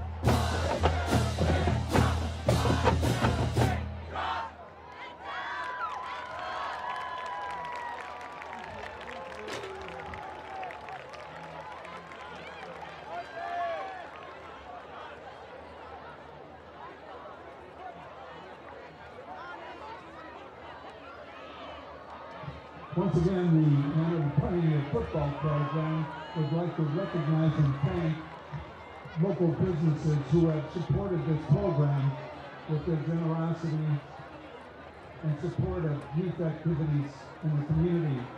Specifically, our gold sponsors, A+ driving school, SBK Orthodontics, Sotini's Sub Shop. New sports start this school year and some existing sports see changes. I'm John Ross, and this is This Week in High School Sports, powered by the Michigan Achievement Scholarship. Welcome back to another school year and another season of highlighting stories from across the state. This Week in High School Sports runs weekly through the end of the winter sports season. Let's start the new school year with the MHSAA's newest sport, girls field hockey. 36 varsity teams will compete for an MHSAA championship this year. On the very first day of play last Tuesday, Ann Arbor Father Gabriel Richard, Farmington Hills Mercy, Ann Arbor Green Hills, and Grosse Pointe South were all victorious. The regional round for field hockey will start October 8th, and the championship game will be played on October 25th. Boys volleyball is the other new sport getting started this year, and that will begin in the spring. One sport seeing a change is tennis. Both the Lower Peninsula boys in the fall and girls in the spring will have all 4 of their division championships at the Midland Tennis Center. Each division will play over a 2-day period, and all 4 divisions each season will compete over a 2-week period. In the LP for the boys this fall, that means Division 4 plays October 15th and 16th, followed by Division 1 on October 17th and 18th. The following week, Division 2 plays October 22nd and 23rd, with Division 3 wrapping things up on October 24th and 25th. For more on the field hockey and tennis seasons, please go to MHSAA.com. It's time for Game Balls, when we highlight a trio of standout performances from the past week. First, Gaylord senior soccer players Lucas Hella and Matthew Vanderveer, who each scored twice in a 5-4 win over Petoskey, Gaylord's first win over the Northmen since 2019. Montague senior golfer Cadence Fox, she fired a 75 to win medalist honors at the West Michigan Conference Jamboree. That score tied the program record for all-time low round. And a Grand Haven volleyball player, Mallory Vodishek, she recorded her 1,000th career kill in a match during the Lakeshore Classic. Graduating seniors could qualify for a tuition-free skill certificate or associate degree through the new Community College Guarantee, no matter their GPA or your household income. Or if your child plans to attend a 4-year university or career school, the Michigan Achievement Scholarship Program has them covered. They could get up to $27,500 toward a bachelor's degree or up to $4,000 for career training. Complete the FAFSA to get started at mi.gov/achievement.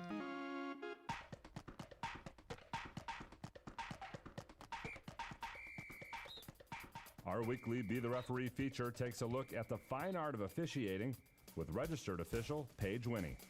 Let's talk about a very unlikely but also very fun possibility on the golf course today.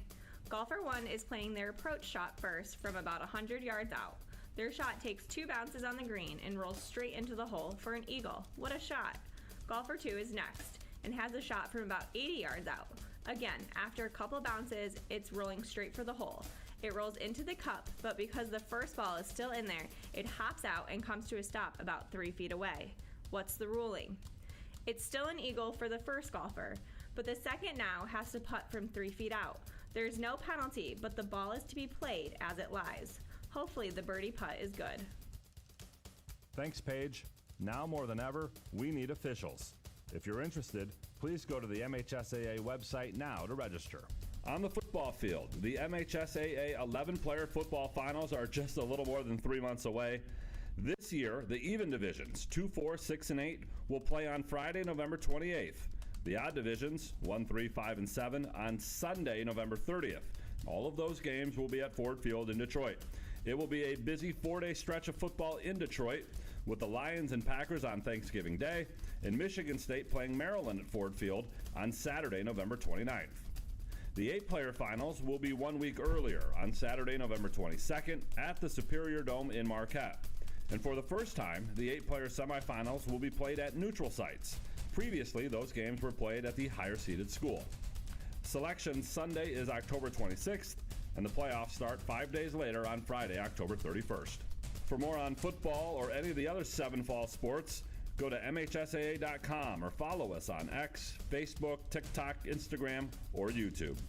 You've been listening to This Week in High School Sports, powered by the Michigan Student Aid, a production of the MHSAA Network.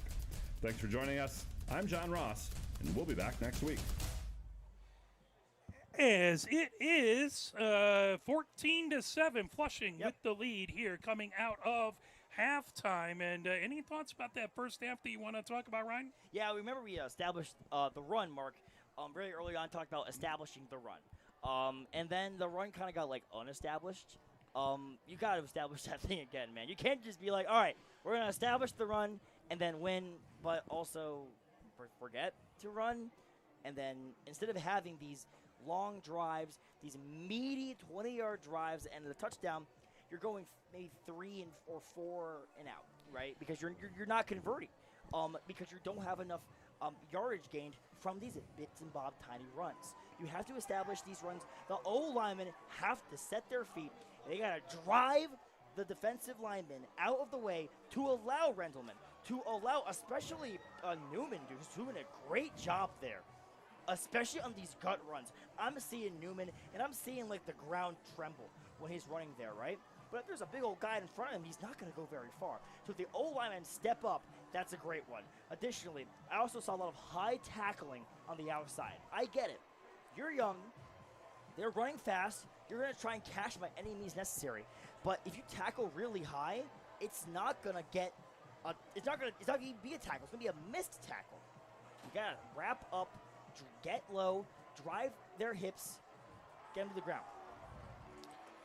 As taking a look at a couple scores out there that we have had throughout the week coming up. Back on Monday, it was Pioneer beating Ypsilanti Lincoln 3-0 in volleyball.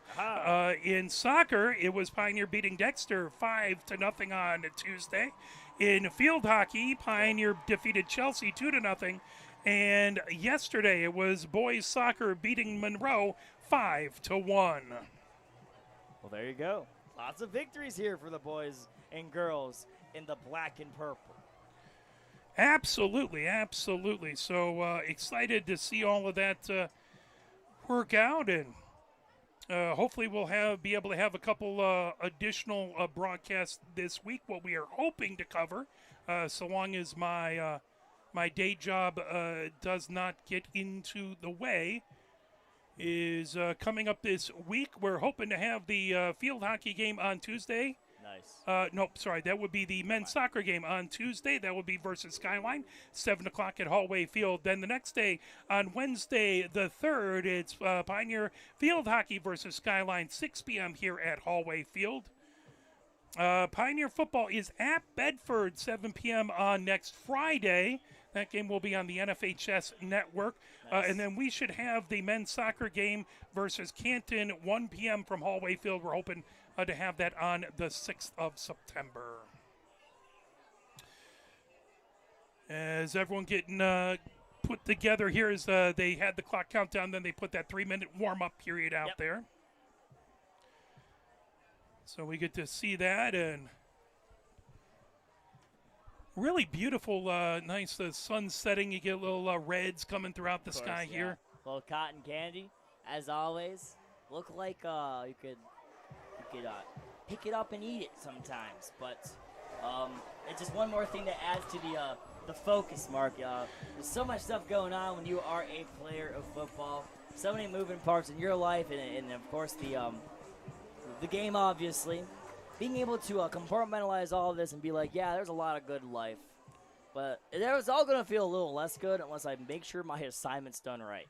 Make sure I get my blocking assignment. Make sure I set my feet before I kick the ball on the kickoff. Before every little thing, make sure I set my feet before I throw the ball. Make sure I'm looking at the ball. Make sure I don't drop anything. There's all these small little things, right? Alongside knowing the play calls, alongside a little bit of luck, and we're going to be just fine. It's a 7-point game, a 1-score game.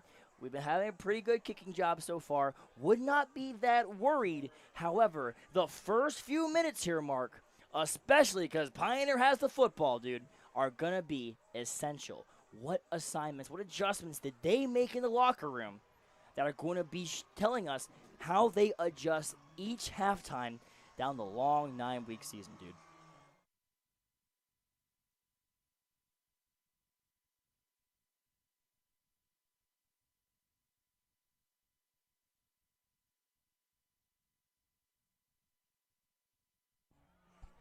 All righty. So just trying to get some things set and make sure we can we hear you, Ryan?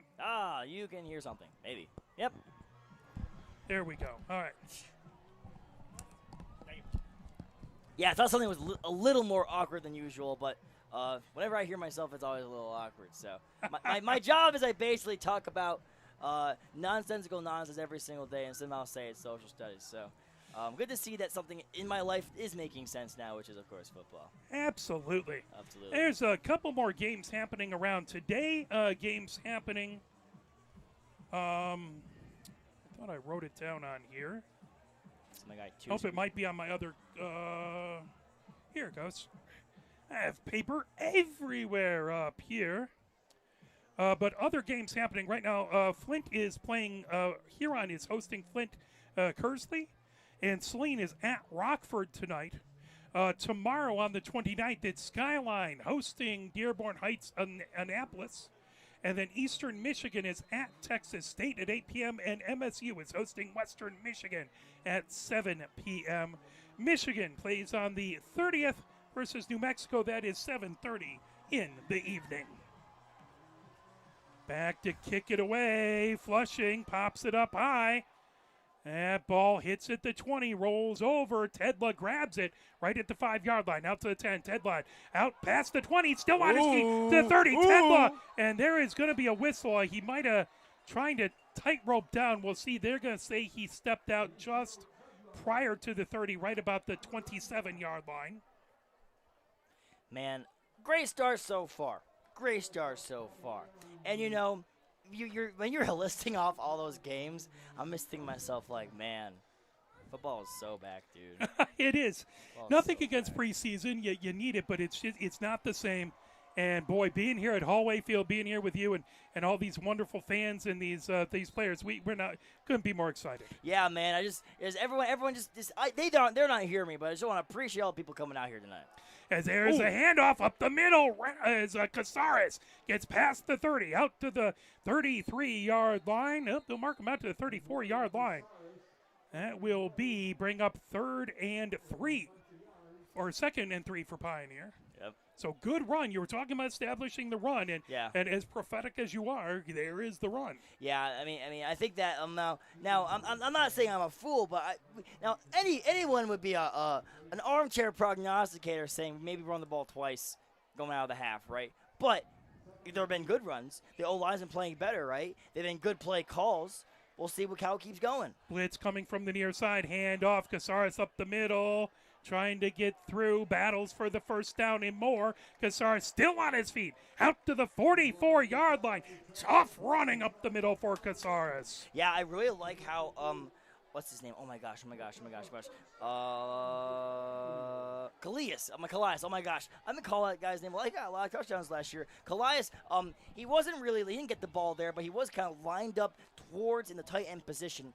Really, at the very end, he moved over there. A little bit of motion, trying to see if anyone's there. No one moves them. They're probably in the zone. The middle is pretty wide open. They don't check out anything. And, of course, the power running, man. Get that power going. So 2 backs in the backfield. Hand off coming to the near side. As here comes a break free. Rendelman past the 30, down inside the 25. He'll have him right around, I guess, just shy of the 25-yard line, right at the 27-yard line.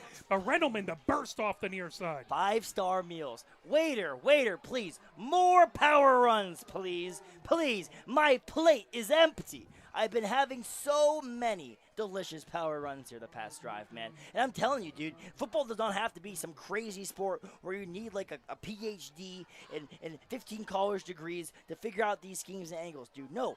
Get some guys to push them out of the way and let your athletes do the work for you. 2 receivers are wide to the left, tight end tight to the right-hand side.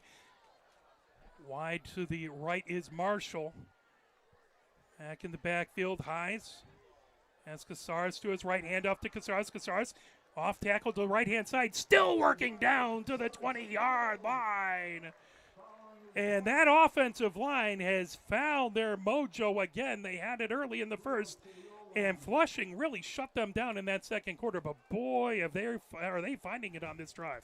Dude, their coach must have been screaming at them in that locker room. And they don't want to hear that again. Please, Keep going, man. I'm having a blast. That would be Steve Simpson, head coach and offensive line coach. Listen, man, when you're the head coach and the offensive line coach, that's like the hardest job on planet Earth, dude. That's like the most aggravating job ever. As handoff again to Casares. He's off tackle to the left-hand side now, finding room inside the 15, down to about the 12-yard line. Great run on first down. I just want to say something. Or no, that brings up a first down. He was not involved in that play ever. But Jake Colwalk on the right side, blocking as the wide receiver, was so cool. They're all buying in on this drive. Even the most uninvolved, objectively, of all 11 hats on that field, he was locked in. He was pushing them out of the way. You want to have these buy-in from these young kids. That must be where the magic happens, dude. Kowak wide to the left. Rendleman in the slot to the left. Highs throws to Rendleman. Catches it. Rendleman down to the 10 as he's taken out right about the 8-yard line. That throw a little behind him. He was able to grab it and still pick up about 4 yards. That was impressive as he had to grab it and spin. Yeah. Some of the Pioneer coaching staff want a horse collar there. Not going to give it to him. And second down rather. Second and 6 it should be at the 8-yard line. Now I want to see if they can just So here's a penalty. Ooh. Nope, they wave it off. They pick it up and wave it off. Yet again. No, it's okay. They're trying to trick us. Yes, it works. It works. I was utterly fooled. As we are now officially under the lights as the sun has gone down. The moon has gone up. I want to see if they go through one of those power runs, kind of like the run that where we're yelling at Randleman over there going crazy, or Newman rather, and where the Randleman got that really deep run. I want to see if they can simply just kind of run it like that, although it doesn't look like the formation there, unless they try and go to a counter maybe. Marshall to the left. Highs takes it, throws over to Randleman off of his fingertips. As if he had been able to pull that in, he had a little room. Now, neither was right on top of him. It looked like he might have been able to slip there, but maybe just a little miscommunication between him and Highs. But just off of the fingertips there for Randleman. If he caught that, he's going to the house, I think. Because I know he's got a lot of speed. And, of course, when you are really close to the wide receiver, as a defensive back or as anyone who's trying to cover the wideout, it's really useful. You want to be right there, right? Why would you not want to be right there? But if they do catch the ball and you're right there, now you have to figure out where is he now, because there's always that bit. Throws over to the near side, and that went off of the hands of that would have been Knapp, Jeremiah Knapp.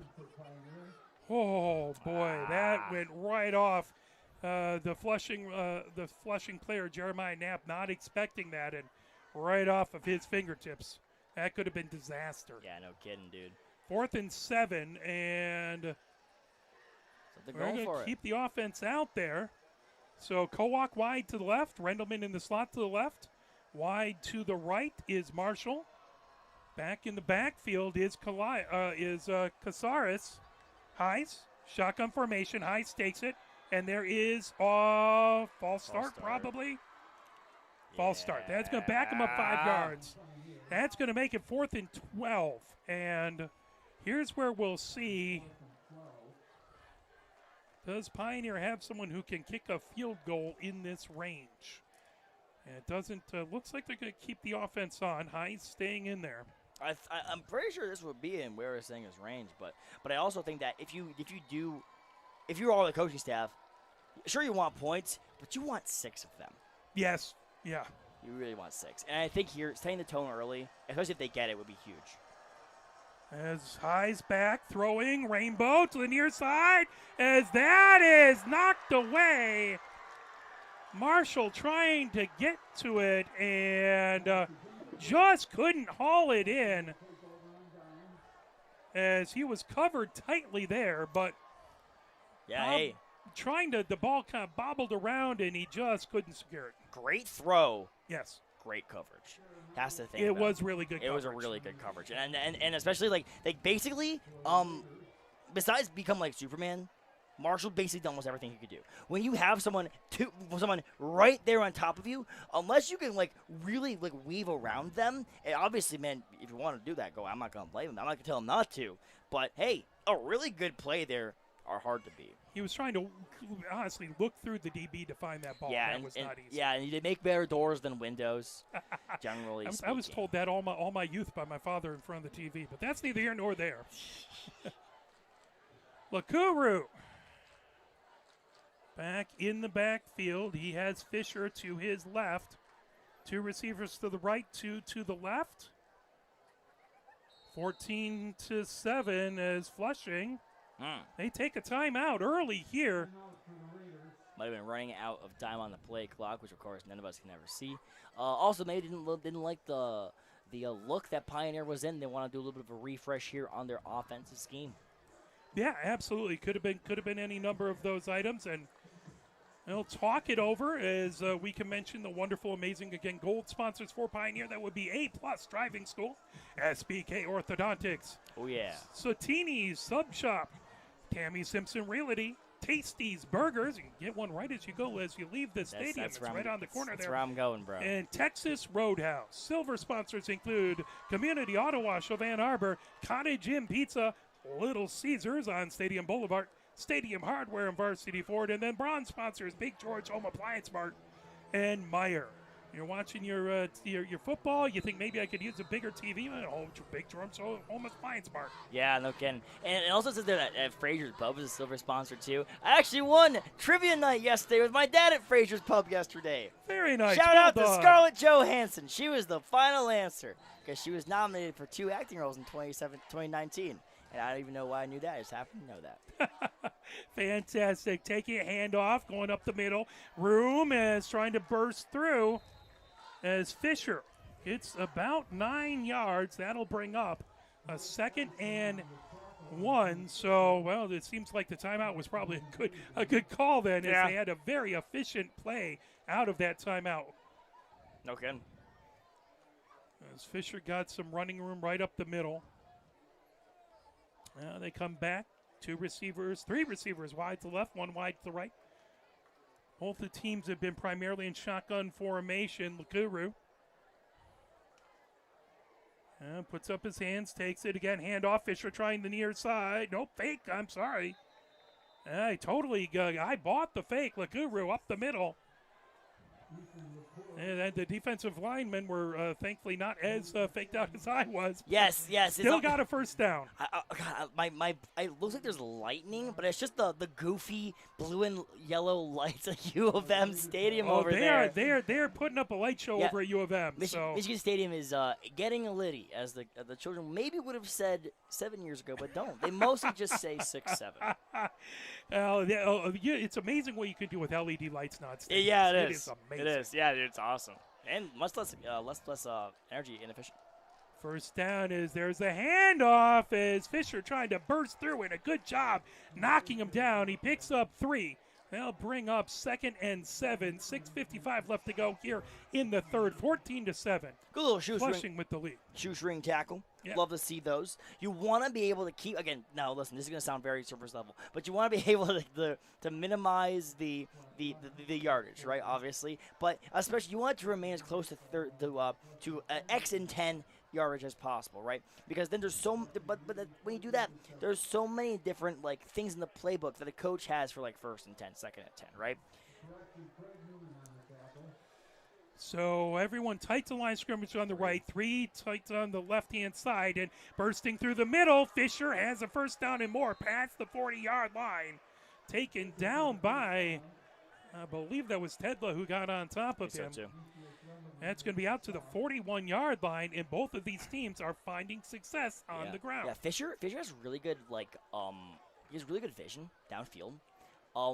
Now sometimes he'll run right into the guard, which is kind of funny, but I mean when he gets away from them, his downfield vision, he's weaving his way basically in the only place where the backers aren't there, right? And sometimes you have the running backs who just run straight forward, right? They want to get a touchdown, they get the shortest possible distance is that line, right? But he's bobbing and weaving through the crowd, right, in a very smooth way. It's a very good thing to be able to do. Everyone tight to line scrimmage there's all the way over to the far side. Kinsey breaks through on the sweep, gets down in past the Pioneer 40-yard line inside the 35. That's down to the 31-yard line, and this could spell some trouble for Pioneer. as Flushing is finding some good running room on the ground. Sure. Yeah. Uh-oh. It looks like we have number 3 down. That would be That's Rendleman on the ground. That's not a good time. Bellers goes in to check on him. As I'm looking at the replay, I didn't see him get involved, but he might have gotten caught in the wash at the line of scrimmage. Yeah.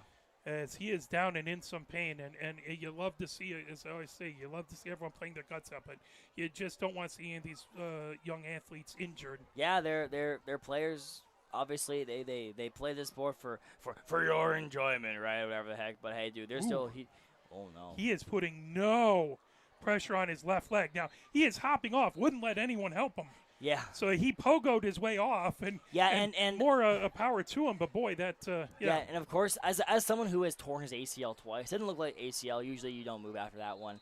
But I mean, obviously, when you don't put you never want to have like a non-contact injury in any sport, but especially football, because the timeline can be so long for those sorts of things. Rendleman, of course, I talked about how he's been using his legs and the PSI he puts on his feet. Even I mentioned, but as he's going to the medical area over there on the far side, hopefully he gets better. Again, everyone tight to line of scrimmage. That is going to be a false start. As they've kept 2 stacked receivers on the right side and left side, but they are tight to that line of scrimmage. Yeah, I noticed that earlier. I wanted to mention that when we had the bunch formation right before the previous play or so. I think that they really like how awkward it can make kind of the linebackers feel in that formation. Because you never want to think, okay, well, it's run, obviously, right? Because they're all tiny in the middle. But if you go in, when you try and think of run, what if it's play action? What if the guy on that side just jets out and then everyone makes fun of me in practice because I blew a 50-yard touchdown, right? All these little things add up. As, of course, we proceed to leave that formation. 3 wide stacked on the left-hand side, 1 wide to the right. As taking it, coming up to the far side, out, as that was a direct snap. 16. As Timmon. Yeah. Came in, and he seems to be kind of the direct snap running quarterback. He's of there. the He's two. there. He's going to stay in. So you have Timmon in shotgun formation. Fisher to his right, again stacked receivers to the left-hand side. Timmon keeps it going to the right, and great job to take him down. Newman right on top of him. You went to the well one too many times. Newman noticed that. He checks right on in, wraps up, tackles him for loss, baby. Is that technically a quarterback sack because he was the quarterback? That's a loss of 1, I think it would be. Woo! Well, there you go. Good job. I think it would be. As we are under 4 minutes to go here in the third, 14-7. Flushing has the lead. They're trying to add more. They're doubled up Pioneer. They want to triple them up here. But Pioneer is forced to 3rd and 10. So back in is Lakuru. Back in shotgun formation, hands off, coming to the near side is neither. Wide receiver is back in the backfield as he is taken down in the backfield, as that was Rirasenga, who took him down. They're going to mark him right at the 27-yard line.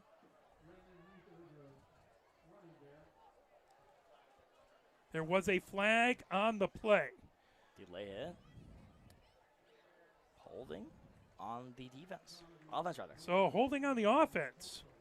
So the question is, do you back him up 10 more yards and have him redo the down? I would. I think that you got to get these guys as far away as possible. You look at the clock. You think to yourself, yeah, it's still a 7-point game, right? But I think the one extra one, look how much farther that is away. Now you're going to have to go from some of their deeper playbooks. This is where turnovers can happen. Turnovers statistically happen a little bit more. It's within the standard deviations, but it's a little bit more than it should be right after, particularly holding penalties. So at least that's the NFL. I don't know about this one, right? But maybe that's because quarterbacks want to make up that distance. They want to take a little bit more risks, right? So if they can capitalize on that, if it's a pass, obviously, then sky's the limit. 3rd and 16 from the 37-yard line for Flushing. 3 minutes, 15 seconds left to go here in a fast-moving third period. No kidding. 5 wide out there for Lakuru. Lakuru takes it, looking to his right, throws to the right. That one grabbed as he misses, he avoids a tackle, still racing through. Neither, who scored the first touchdown, gets the third touchdown, as that will put them up 20-7. As able to get it to Neither. It was a low throw, but Neither able to pull it off of his shoelaces, and then that caused one missed tackle. And then a bunch of trailers. Really good block by one of the wide receivers downfield, and that sprung them. And it's 20-7 with the extra point coming.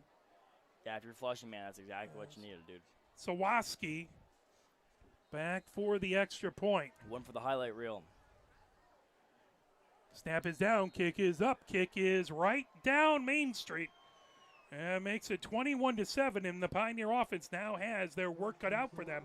They had it down in the red zone on their last offensive drive. They had a throw that was a 50-50 ball in tight coverage, and Flushing takes it there from the 13 and goes all the way back 80. 13. I can do some basic math out there. Yeah. So 87 yards all the way the other way, and they score. So, yeah, man, you in these moments, right? This is where football really becomes like the storyteller, the orator's favorite sport, because like in no other sport do you have stories like this can emerge. You've got like 7-21. Again, we mentioned it, 14-point game. I could do math as well. Well, I guess 15. Well, never mind. Okay, see, I was too soon. I guess 14 to tie. All right, there we go. Shout out to Ryan Foley, my old math teacher comrade there, for my school. Now, you want to make sure. Now, obviously, you don't want to go like for broke at the very first game of the season, but at the same time, maybe you do. You want to be able to set the idea that these kids are going to buy into you, not as like just like a coach, like a leader, but as like someone who you rally around. Someone who, for whatever reason, makes these calls, can get people excited, can get these fans excited. Momentum is very, very, very, very real. When you're having a team play on the back foot, it's incredibly hard for them to reverse that. Now, turnovers can be very scary. You gotta minimize turnovers. You gotta minimize turnovers. You gotta minimize turnovers. If they can drive the ball down the field within maybe 5 minutes, there's definitely a very possible shot. As back to kick this away, Sawatsky. Popped up. Is that coming down? That ball hits, and they'll let it roll out. Yeah. That'll be a penalty. Well, the Pioneer players were a little nervous that it might just roll down that sideline, but they let it go out of bounds, and that is going to be a penalty. Yeah, I saw them kind of like looking at it like, dude, where's it going? I got to get it, but thank gosh it did go out of bounds. So 2 minutes, 55 seconds left to go here in the third. Pioneer will have a 1st and 10 from the 35-yard line. Good starting possession for this Pioneer team. Now, it doesn't get any easier next week as you're at Temperance Bedford. They are traditionally a big running team as well. Yeah, they love that. The old Bedford triple option. Oh, love yeah. to see that. Tackling the dive. Unfortunately, we're not going to be able to commentate the Bedford game together. Those are always pretty fun. A very interesting, very good storytelling team Bedford is for football. So one receiver wide to the left, 2 to the right, handoff up the middle. Casares, as he is met in the hole, he'll get about 2 yards. But that defensive line finding their way to kind of establish themselves. We'll see. Again, it was Pioneer running early in the game, and then Flushing was able to shut them down. The question is, slow to get up is Casares, and he Hides is helping Casares off, the trainer out there. Oh, no. As he is not putting a lot of weight on that leg. He is not putting any weight on that left leg. And that is not going to be fun. So we hope Casares is all right. That is going to be a blow to the Pioneer running game as he has had some big success this game. Yeah. Mainly you want that young man to be all right. Yeah, you do. Well, Newman, Guys, we're cut off him now. Looks like he's going to have to step up. Hopefully, Casares can be all right there. He's been putting on a heck of a show here in the opening game of the Pioneer season. I don't know if I've seen Rendelman out yet. Is he? Have you seen his number in there? I haven't have seen him either, so we're hoping that we don't lose a couple.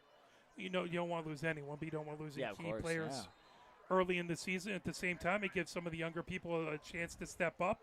Newman is in the backfield. One receiver wide to the left. 3 trips to the right. Newman in the backfield with High. Shotgun formation. Linebackers tight to line of scrimmage. Hand off to Newman. Newman crashes through. He'll get past the 40. Out to about, well, they'll mark him right at the 40-yard line. I thought he spilled a little forward, but the official was right there to catch that. So that's going to be 3rd and 5 for Pioneer. Pick up a 3.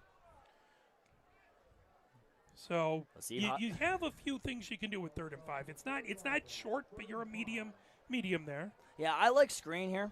You see the trips to the right here. Maybe they go for some sort of wide receiver screen or maybe like a bubble. We'll see. Pressure coming from the left-hand side. Hayes throws it over the middle, and Cerniglia just couldn't bring it in. Almost Coulter had it in his hands, and I think it got on top of him. He wasn't expecting it because that was yeah. Now, by the way, another score report for volleyball. Pioneer defeats Green Hills 3-0 today. Hey, there you go. Yeah, I mean, it looked like he was the first read there, so maybe it does go to him. Maybe we just Hayes just put a little too much zip on the football. But it looks they're going to have to call a timeout. Is little personnel issues, and that'll happen with a couple injuries. Dawson Penny was not in there. You saw him trying to run in as time expired. Bellers and Crew had to call that timeout. So we were saying and stopped that and was hollering that that's one of your things is as you're a kicker you count. If you're the returner, you count the number of players. Make sure you have the right number of people on there. Where is he? And it's not going to be good if you have one less a big man up front. Yeah, and that's perhaps one more giant sack or injury, and you cannot have any more of those, bro. Especially because someone's been playing pretty good. That punter, he has been. So 1 minute 42 seconds left. Pioneer, couple running plays and an incomplete pass. Again, one of the few passes we've seen kind of a little downfield. We've seen a handful now. Yeah. But they've been really, really trying to establish the run. Here, they don't have anyone back deep, do they? I do not see anyone I think back they're like deep the for tallest Fletcher. guy right here to now do that. Now he gets I was back like, there. As I believe that is Sly who goes back. So Wirasenga. Again now, Frost running on late. So personnel issues for Pioneer here on this special teams. There's the snap. Good kick as that ball coming down. Hits, pops up. And it's going to be out of bounds as they'll put it right at the 25-yard line. So Pioneer down by 14, Flushing 21-7 with the ball. 1:36 left to go here in the third. I mentioned the third quarter was feeling pretty fast. It seems to have slowed to a crawl here, Mark. I felt like it was 3 minutes about an hour ago. Our chocolate or our cotton candy sunset has turned into a pitch black here, bud. Yeah, it really seemed to be the first 10 minutes of that quarter just flew by, and then the last couple of minutes has taken its time, shall we say. It was an offensive drive where Pioneer was just running the clock down with all those power runs or just eating at the clock. How you don't stop the clock because you're running the ball. But then lots of change possessions happen. The touchdown happened. Shotgun for Lakuru. Fisher to his left. Metcalf wide to the right. 2 receivers wide to the left. Neither is the widest among them. As that right up the middle, tackle, but not before. As that was Kowak, I believe, on the tackle, but not before that ball got all the way out to the 33-yard line. That's going to bring up 2nd and 3. And Fisher's slow to get up there. He's been playing hot for Flushing. Hopefully he's all right. He has played himself very hard. Yeah. He took his helmet off. They're working on his left leg. and you just you keep your fingers crossed it's a cramp and nothing serious. But again, we're not doctors, so I'm not even going to hazard to guess. Yeah. But boy, this latter half of the third period, all of a sudden the injury bug has caught on. It is 65 degrees, so it's not extraordinarily hot out there, but it is. No matter how much you practice, it's hard to replicate full game speed, full game effort, and full game sweat. So. Yeah, you obviously you practice how you play, but nothing is like play, right? It's so different than anything you do in practice. Sure, you can emulate 2-minute drills, but like I know the guy in front of me. I know kind of his hey how he goes. We're friends. We're not gonna kill each other, right? In game, you don't care about the. To be honest, you really don't care about the person in front of you. You want to knock his teeth out, right? You want to knock 2 of them out. So unfortunately, the part where you knock your helmet off because of how much pain you are in, of course, it just shows how physical this sport is and how much I think we as commentators and as fans of the sport, we take this for granted. How painful this beautiful game is. It is so painful, dude. It is. Concussions, I had one. They suck. The knee injuries that come with it, the day in, day out, the heat exhaustion, the hardship. These kids are warriors. They're warriors. And they're 14 and 15, some of them are. So now they're taking a look at his right leg. Now he pops up. So Fisher pops up. Yeah. We'll hope he's all right. He jogs over to the sideline. So, again, you hope it was a cramp or something like that that doesn't cause any major issues because you don't want to see anyone injured. They quickly to the line of scrimmage. 3 to the left. 1 wide receiver wide to the right-hand side. Lakuru in that shotgun formation as he fakes the handoff, hands off the end around, and a beautiful tackle in the backfield. Excellent work back there, as I believe that was Napier who took him all the way down. Yeah, dude. Napier, a phenomenal tackle. Did not get baited. Caught the end around. Caught him from behind. Giant loss of downs. Now it's Now it's third down. Now you're far in the distance. And there's a timeout for Pioneer. Wait, no, injured player again. Oh, my Injured God. player. Again? Yep. And that is going to be Napier, who just made that tackle. He is limping off. So they take he will get helped off.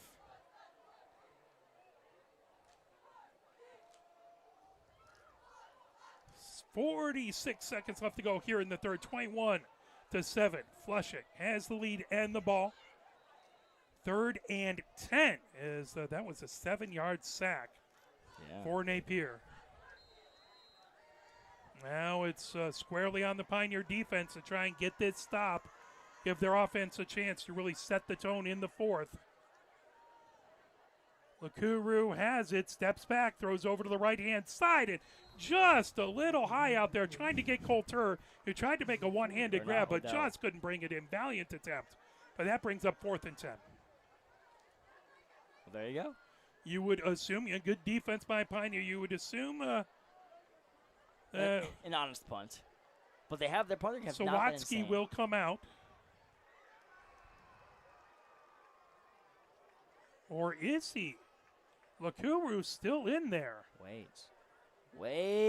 That would be Number 16 there. Oh, now they have an offensive lineman, 2 offensive linemen in the backfield.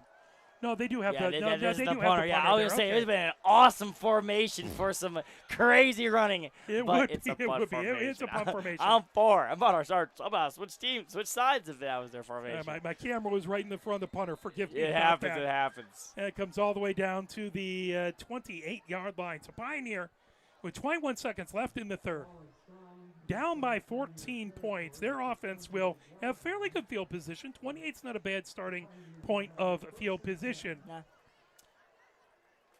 They were stopped for a short drive on their last attempt.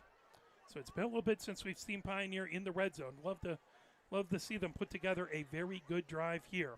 Obviously, Flushing wants to keep the pressure on. They want to get a big stop here. They do not want to give this Pioneer team any kind of opening to come back. Yeah, man. This oftentimes is where defensive coordinators like to start to blitz, like to start to show pressure because they think they're going to start calling deep passes. Rendleman and Casares both back out there. So that's Good. really good to see. Really good to see. Casares in the backfield. Rendleman split wide to the right. Quick throw to Rendleman. Rendleman catches it behind the line of scrimmage. He's out past the 35-yard line. That will be a good. They'll mark him right at the 34-yard line, but that'll be a nope, now they'll mark it at the 35. Oh, he keeps on taking steps to the left. I'll take it. He's out to the 36-yard line. Keep going. Indeed. So that was a great, that is going to bring up 2nd and 3. And the fourth quarter. So Pioneer has a good 2nd and 3 to start off the fourth quarter. They are down by 14, but they have their work squarely ahead of them. They know what they need to do. And you have, how, in general, I'm just trying to think, how many possessions do you regularly get in a quarter? Maybe 2. 2 or 3. So you really At need least 2. to. There's a lot. You can't come up with many empty possessions here. Yeah, I like play action here, especially when they're going to show pressure. I like play action. You fake a handoff to Casares. You probably find Rendleman or Calais down, probably the far side, because it feels like because he's I thought probably the far side. I also do like end around here because you are on the other side of the field. You can use all that grass you have because you're on the far hash with an end around. But whatever you want to do, man, that's the beauty of football, is that there's so many ways you can get those yards. Flushing has some deep. 1, 2, 3. They have the sticks wrong. Wait, what? This is 2nd and 3, and they have the sticks as 2nd and 7.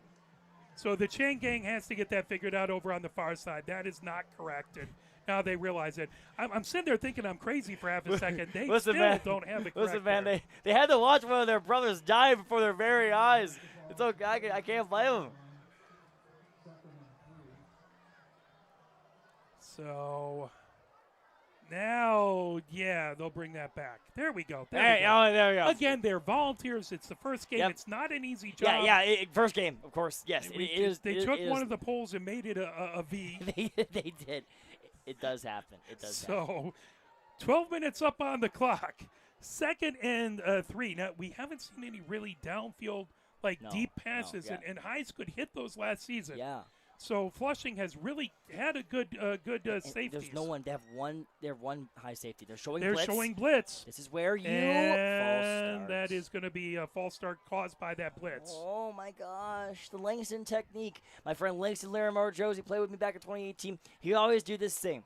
He'd always go up right to the A gap when he's cutting the Axe blitzes, and he'd do a little stutter step with his feet, trying to get the right guard to jump. And he often practiced that on me.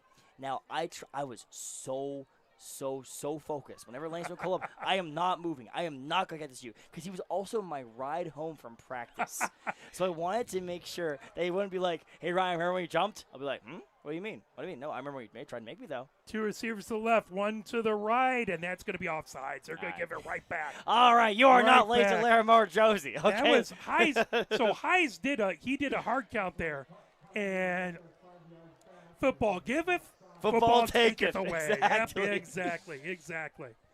So that brings it right back to a 2nd and 3. Here I thought maybe the chain gang was prophetic and they just knew it was going to be. It was going to be 8 yards, but that's okay. So again, 2 receivers to the left. Marshall the widest among them, 1 to the right. Hand off to Casares, trying the right-hand side, and there's nothing there. Absolutely nothing. Yeah, line didn't give him a good enough of a push. Tried to stutter step, make something, anything, pull anything out of his pocket. As soon as he got the ball, that entire left-hand side came through. Yeah, rough. They're going to have him out at the 33-yard line. So that is going to make it 3rd and 6. I think you have to go deep here. I think you have to show some sort of 35. Low, middle, high concept where you're probably going to throw it to the middle or the high guy. But in this formation, it maybe even looks like run or screen. Heiss takes the snap, looking down the middle, throws over to the right-hand side. Kowak has it. Kowak to the 40, to the 30, to the 10, to the 5. Touchdown! Go Pioneer! Didn't look like Kolwak was the first read there, Mark. It looked like he was going for the left side, but no one was open. Goes to his right, sees Kolwak right there. He has a burn on his DB, throws the ball, catches the ball, scores the ball. Yes, sir. Football. Just a beautiful job as that was a perfect pass, Yeah. a perfect catch and run, and right back behind the defense.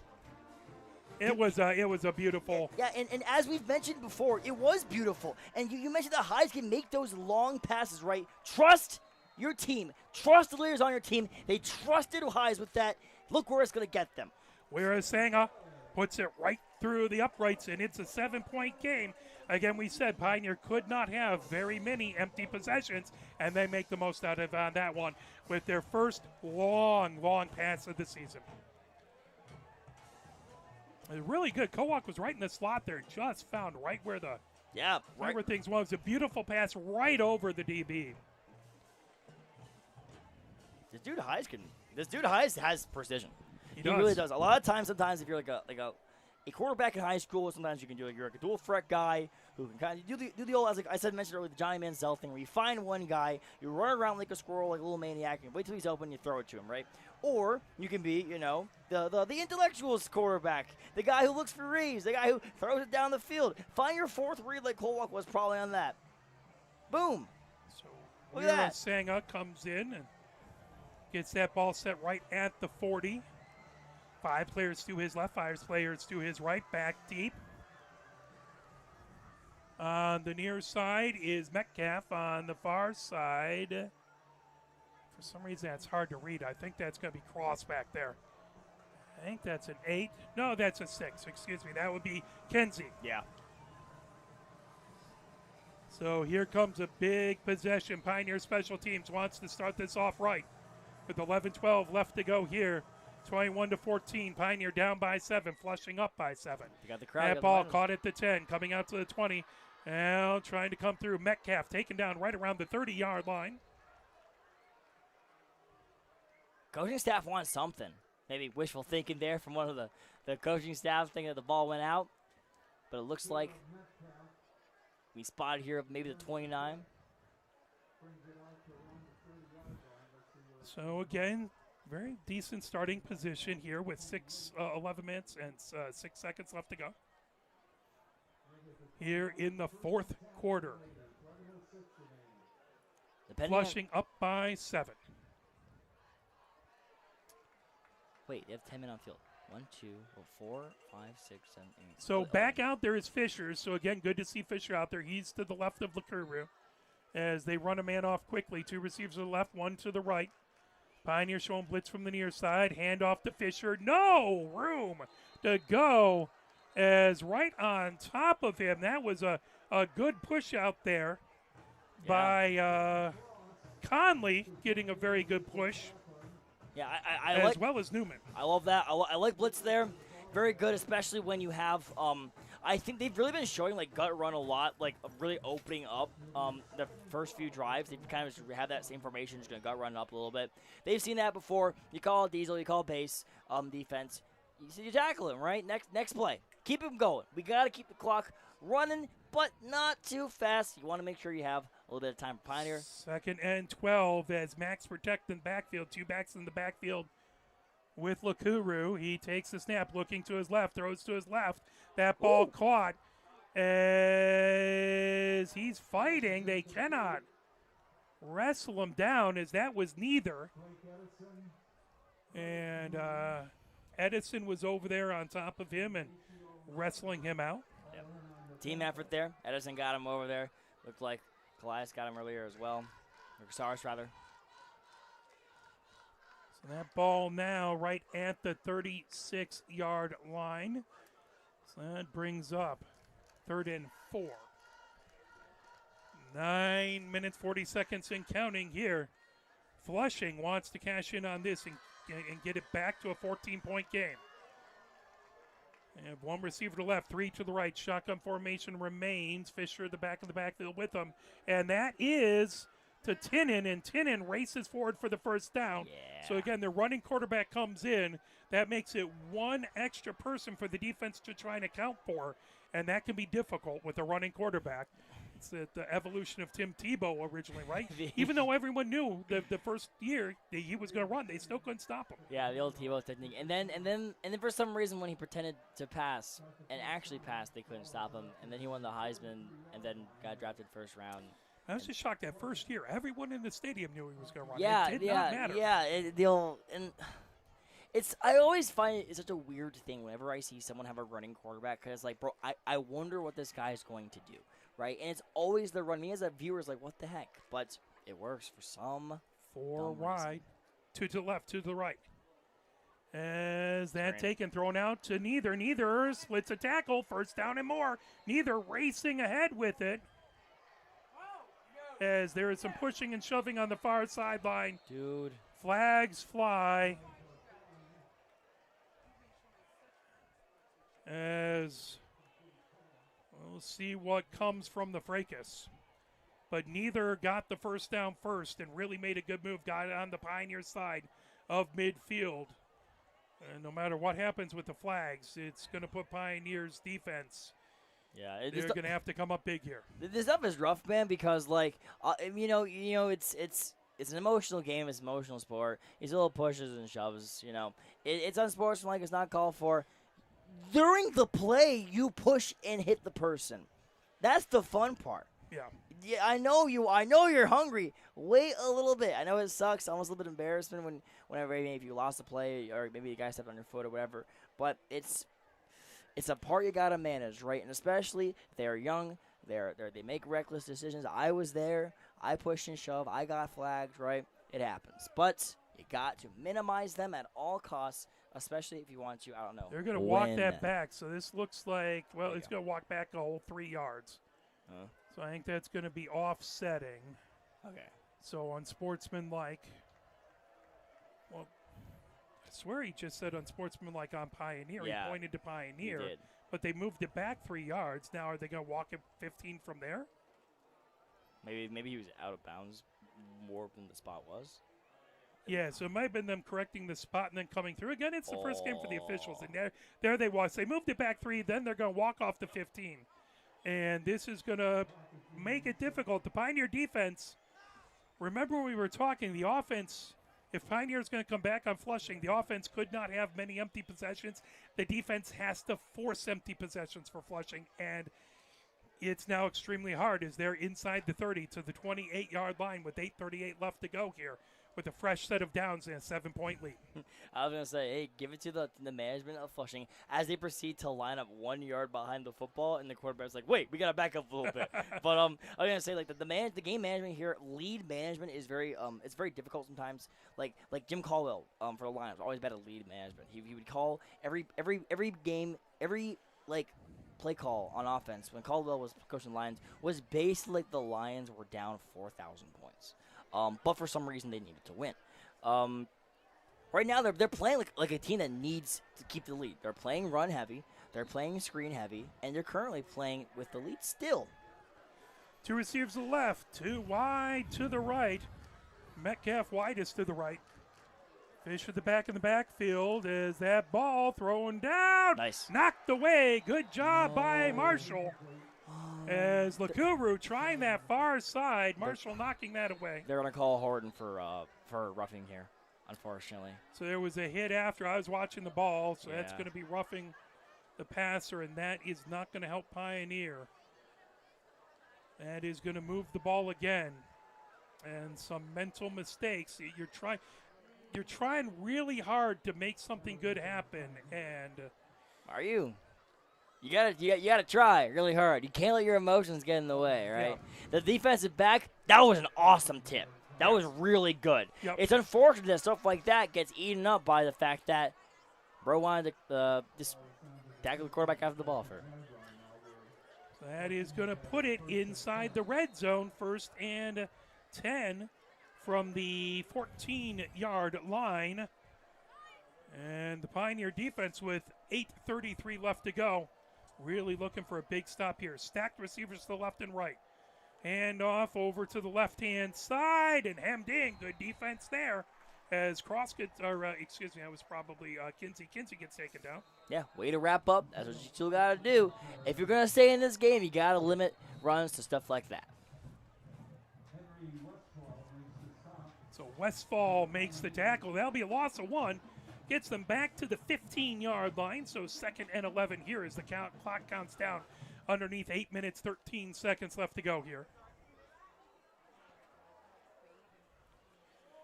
As they come out, split to 2 wide to the right, 1 wide to the left. They have a fullback in the backfield. As Lakuru keeps it himself, going to the far side, and I think he went for a flip, and that should be an incomplete pass. Yeah, I think he shoveled it out of bounds just so he didn't get sacked to kill the play to move on. The old I think it was even with his left hand, maybe, too. Little old Matty Stafford shovel pass there. Exactly. No one there, so that's going to be 3rd and 10. Now, we've seen him go for it on 4th down, too, so yeah. Make sure you can get this ball set right at the 15-yard line.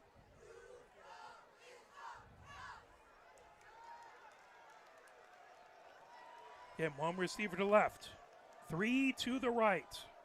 Lakuru.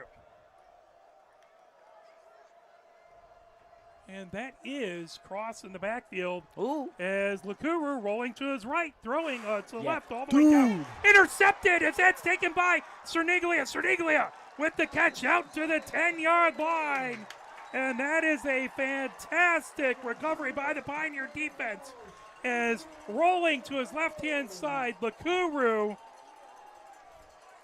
Dude. Looked like he might have had something, but Cerniglia stepped right in front of it. Yeah, man, Carter Horton completely redeemed himself with the QB rush there, trying to make that. Dude, what a poor decision, unfortunately, from the quarterback, who, all things considered, Mark, has been playing pretty dang good football. I think that was tipped at the line of scrimmage. Oh, it was tipped, yeah, you think? It was tipped. Oh, that will explain why it was like that. I was going to say, like that was tipped at the line of scrimmage.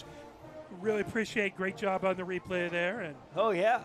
But great job by Cerniglia, who has made a lot of tackles today, who's done a lot of hard work. So the Pioneer defense comes up big. You're down by 7, 7:38 left to go. Still a lot of time. You don't have to rush. You can go with your game plan.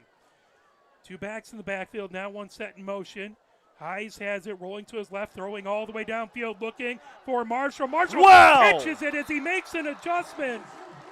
Marshall did an amazing job as it was back to his left, and he was able to spin around and grab it.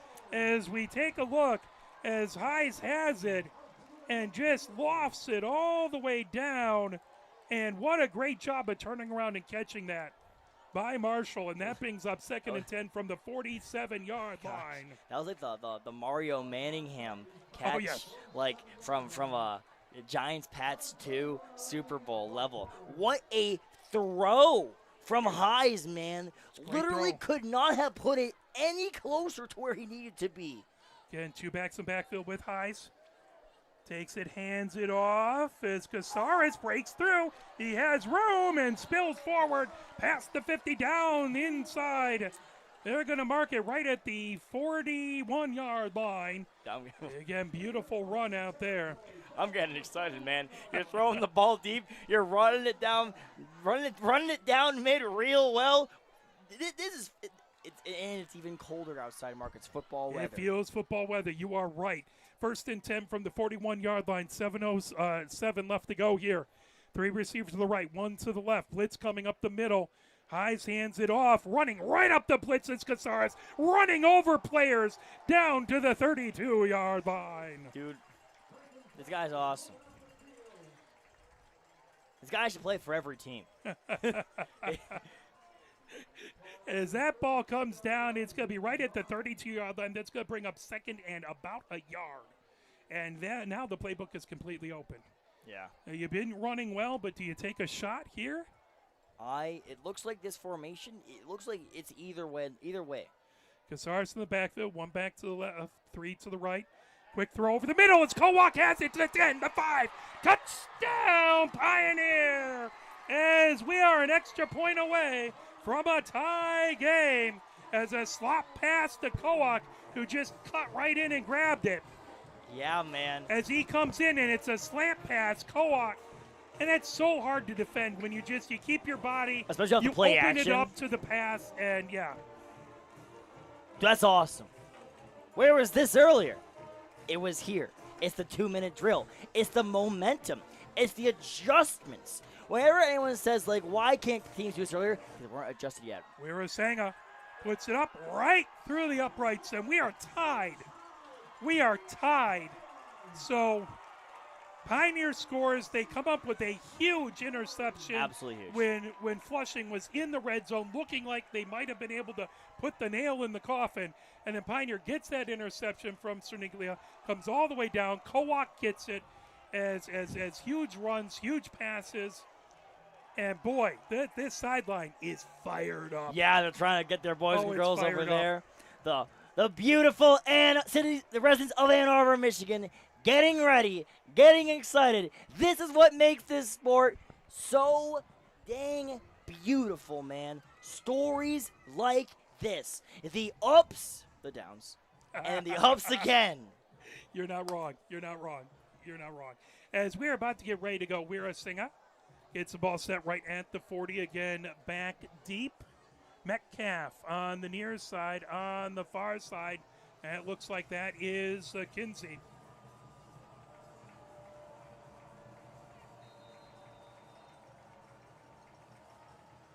Hand raise for Wirasanga.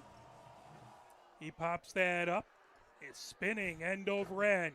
Grabbed, bringing ahead is Kinsey. Kinsey cuts to the near side. Kinsey trying to get around Marshall.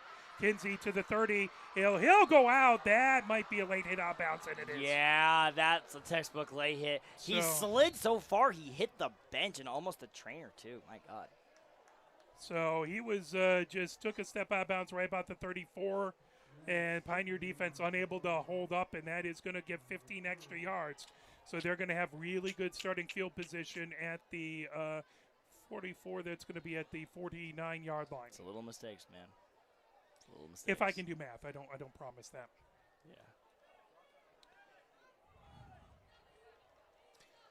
Yeah. And you just it's sometimes you're so focused on the player, but you got to know where you're at on the field. Yeah, you have to, man. I know every one of these kids wants to highlight reel. They want to put it on the Instagram story. They want to say, look at this fire at a wall. This is the greatest hit you've ever seen, right? It was a good hit, but it's late, man. I don't get it, man. I know maybe he just didn't know where his positioning was. It's really in the season, man. But when you think this micro-level stuff, you want to win this game. You're almost cooked there. Like 5 minutes ago, I was like, great, one other season. We're going to lose. No, we're almost there. You're almost there. You can do it. But the little things hurt you. 6:50 left to go here. As again, it's those are things as you. Wait, what? Wait, I thought it was a Pioneer late hit. Obviously, I'm wrong. It looked like a late hit to me. Oh, they're walking it back. Okay. Okay. They've been. Huh? It's back to 25. This is so awesome. Okay, fair enough. First and 10, Mark. Hey, yep, it wasn't a late hit. Hey, it's one for the highlight reel now. There you go, no penalty. Just say in the caption, it was waved off though, the flag. 2 receivers to the left, 1 to the right. I'm sure. But also 2 refs in the middle. So the coaches are talking about it, and I wonder if so. Obviously, I was confused on that one, and forgive us. Oh. So back in the backfield, Lakuru. Nope, that's Lakuru hands it off as the Pioneer defense, Newman right on top there. Also back there leading the tacklers was Horton.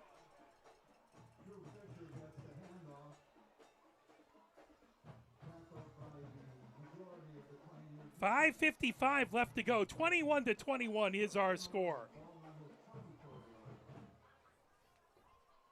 So that's going to be 2nd and 11. So great job by the defensive line there. Yeah, man. they mentioned them earlier in the game. They were the ones who had to step up. I know the offensive adjustments, at least in my end, I kind of thought a lot about the offense, but the defense is just going to keep doing what you've been doing well and do it even more well. 3 receivers to the left, 1 to the right. Lakuru. Hands off to Fisher, trying the left-hand side. Fisher out to the 30. Ooh. Fisher takes a hit, still spills forward. He's going to have the first down. He's out around the 37-yard line. Yeah, great second ever there from Fisher. You have to hit him twice to bring him down. He is a big, hard-running gentleman. Yeah, man. Okay. And he can take on he ran over at least one tackler, if not multiple there. Yeah. Over the course of the whole game, he's got he can pull little trophies. That amount of people. But he has been. 1st and 10 from the 37-yard line. We are approaching the 5-minute mark. Now a long drive by Flushing here. And again, Pioneer defense, last thing you want is Flushing to be able to go down and score. Of course, that's what they want to do. Lakuru hands off, and no, he keeps it. He goes up the near side. He'll get past the 40, out to the 42-yard line. And it's going to be about a 6-yard gain. So let's bring up 2nd and 4. So you probably think, the clock is counting down 4:24, and again, it's running. Yeah. And they've shown a couple runs, but you don't, as a defense, want to focus just on the run a little. You want to be able to find this magic play that doesn't exist that covers everything. So you try to cover as much as you possibly can. And I think here it's definitely probably maintaining this run. Throwing over, that's caught. Oh boy. Luakiru threw it over to Metcalf, who ran down the far sideline. There'll be a first down into Pioneer territory. You see, this is why I haven't made it to the big leagues yet. All right, because I said, all right, they're going to run it again, and then immediately they go for a screen. So, well, at least they covered for something that was lower or close to the line of scrimmage. Now, of course, when you're all bunched up near the middle, because they've been doing all these A-gap gut runs so far, or maybe read options, adjacent stuff, when you can finally see that they're in the middle and then shoot it to the far side. I would not be surprised if they go for a read to the near side Metcalf here. 1st and 10 from the 43-yard line. Trips to the left. Oh, screen. Luakiru throws it. Screen over there. Caught. Out past the 35-yard line. He's not down. Was there a fight? Still, they're trying to push forward and finally taken down right around the 30-yard line. Coulter had the catch. So Frost on the tackle. 3 minutes, 47 seconds. The other tackle was 76, so I don't have, but that's okay.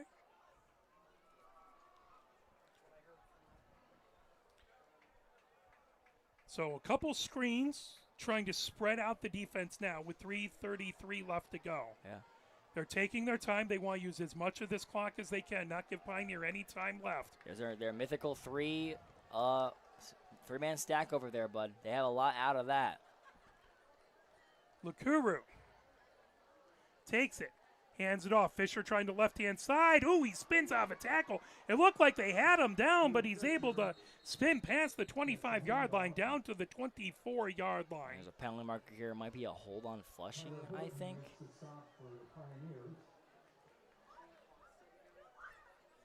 Pioneer's penalty stops the clock at 3:09. And we'll see if it's a holding. Pioneer hoping it's a holding. And Flushing backing up, but we'll see. Yep, that'll be a... It looked like a hold. It looked there. like he indicated hold or blocking back or something. But I thought I saw a hold on maybe one of the, I think maybe like the guard or the tackle, the left guard or left tackle maybe, as he was going out. Oh. Pioneer. Well, that just tells me I gotta wait till the officials say it because I will be wrong. I will keep speculating though. And that is fine. The officials have the best view there. They so do. if I was down there, I'd just get myself run over. But that's neither here nor there. They're going to walk that off, and this is going to be tough for Pioneer down to the 21-yard line. That is right at the sticks. I always thought about like. So I think that's going to move the chains and be a first down, right? Yep, that's going to be a first down. That's a 10-yard gain. So big penalty advances the ball for Flushing. And with 3:09 left to go, they're 1 yard outside of the red zone. They have 3, but not stacked to left-hand side. Man in motion, and that's going to be a sweep over to the near side. Is that taken down? Good job. Down to the 35-yard line. That's a loss of 5, as that was Kinsey taking it from the far side, wide receiver sweep. And they lost yards on that. Yeah, like that a ton. I do like that play, frankly. I think that Pioneers have been kind of getting beat at least bits and pieces. You can guarantee like 4 yards on a lot of these these longer jet adjacent sweep plays. But Pioneer didn't let that one breathe. Good to know, because the clock is ticking, my friend. Oh, my God. It is. This is Flushing is putting together a good drive here that they could seal the deal here. Pioneers defense feeling the pressure. 2 receivers to the left, 2 to the right. Fisher the back in the backfield. As Lakuru takes the snap. Lows to the right. That's caught by Metcalf. Taken down right at the 20-yard line. That's going to take it back to a 3rd and 9. So gain of 4 there. Good job by the Pioneer defense to swarm to the ball. Yeah, and Metcalf wanted a late hit there, did not get it. And we are going to ever get a home team timeout call by Pioneer. Bellers wants to regroup, get his boys and girls together perhaps, try and see if they can adjust anything, any wisdom from the guru here. You're also hoping to keep that clock stopped, right? Because that could continue to wind down. Yeah. And you always want to use your timeouts on defense.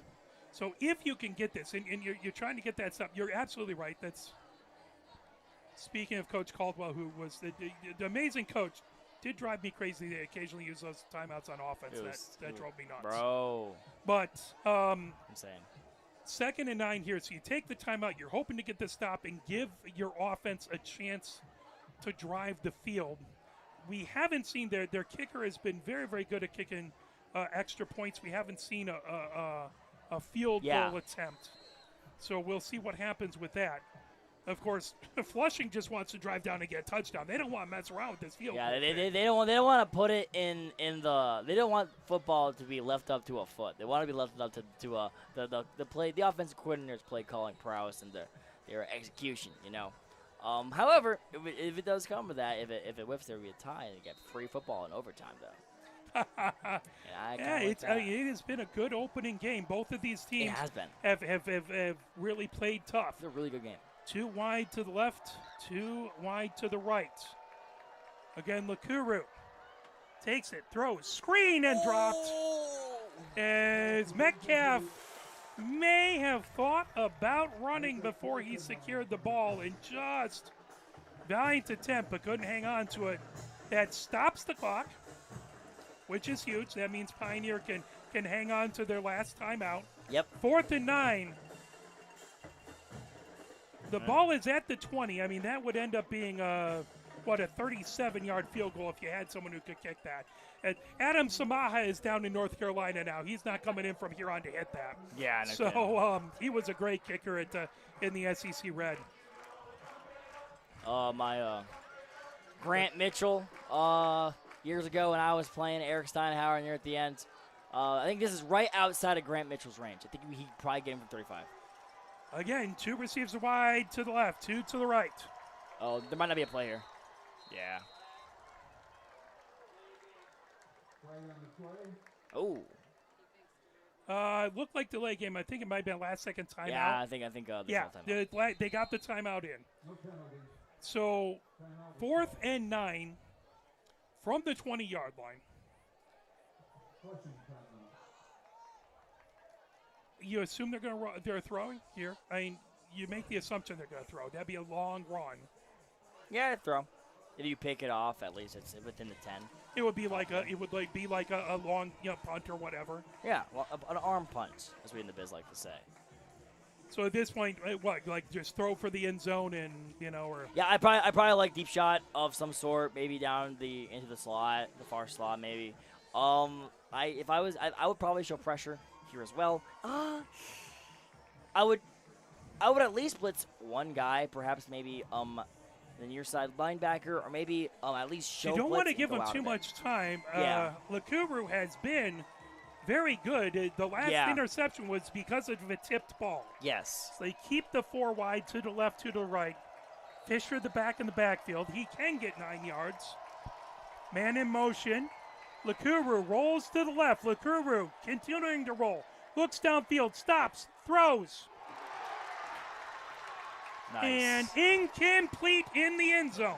So exactly what you were talking about, Ryan. Pressured as ever. Throw to the end zone. Pioneers defense comes up big. And now, Pioneers offense has an opportunity. Flushing defense is going to try and get a turnover. They're going to try and get a quick stop. They have 1 timeout. Pioneer has 1 timeout. Yeah, and dude, Sir Niglia right there did an amazing job of picking up the slot receiver who was on the other side, kind of the check down option, who then starts to curve upwards. Like you audible in that, and he curved upwards and got towards him, stayed on his hip, and forced Flushing to throw it down the field where it was no good, right? Horton was limping off. We hope he's all right. He's off to the sideline now. High's back in the backfield. Colias tight to line of scrimmage. Now he goes right behind. Kowak wide to the left. Marshall wide to the right. Cerniglia in the slot to the right. As Highs takes it, looks, throws. Whoa! And incomplete pass over around the 30-yard line. Oh, the cheerleaders do Neither was in coverage on the throw to Marshall. The cheerleaders That's his off. name, not that neither Pearson were there. Yeah. 1 minute, 31 seconds left to go. So you're saying the cheerleaders were... Yeah, they're like, yay! And I was like, wait, huh? I mean, they do have a bunch of people right in front of them, so I can't play. Well, yeah, they have some big gentlemen. Yeah, in not front of them. necessarily, not necessarily the tallest members of the human race, but it'd be kind of cool though if one of them put the pads on and see. Maybe one receiver to the left, 3 to the right, handoff, trying to come up the middle, and not a lot there. That'll be a gain of 3 out to the 23-yard line. Casares. I don't know about good run there. I mean, maybe you're looking for a giant breakthrough. Casares has been doing a little bit. It's like again, we have another injured player down at the line of scrimmage. That's Casares again, who is slow to get up. And do they have a timeout left? Because they don't have a timeout, and it's within one. We have 1 timeout left. But if Casares is injured, then I think this because by rule it does make them use the timeout because it's an injury timeout, right? I believe so. If they have to, they're trying to. Both trainers come out. Yeah, if it's, I'm gonna have to. There he goes. The officials are talking it over as they are good clapping by the crowd as he gets up and is being helped off of the field slowly. We hope Casares is all right. These knee pads players wear are so small, man. Their knees literally just stick out right there. No wonder there's so many dang injuries in this beautiful sport. When I was playing, I always had these big old knee pads, not because I wanted them, but because I last in sort of with a W, so I'm always last in line. But I do attribute them to at least my kneecaps being pretty safe. 3rd and 7 with 1:18 left to go. You don't want to get a turnover here. You would love to get the first down. 4 wide, 1 to the left, 3 to the right. Highs takes it, looking to the right, throwing to the right. Caught, trying to work his way around is Marshall. He is going to be thrown down short of the line to gain, back at the 25-yard line. And that is going to bring up Wirasinga. Big punt. So 59 seconds left to go. Pioneer now hoping that their defense can hang on and force overtime. Flushing would love to get a big run back here.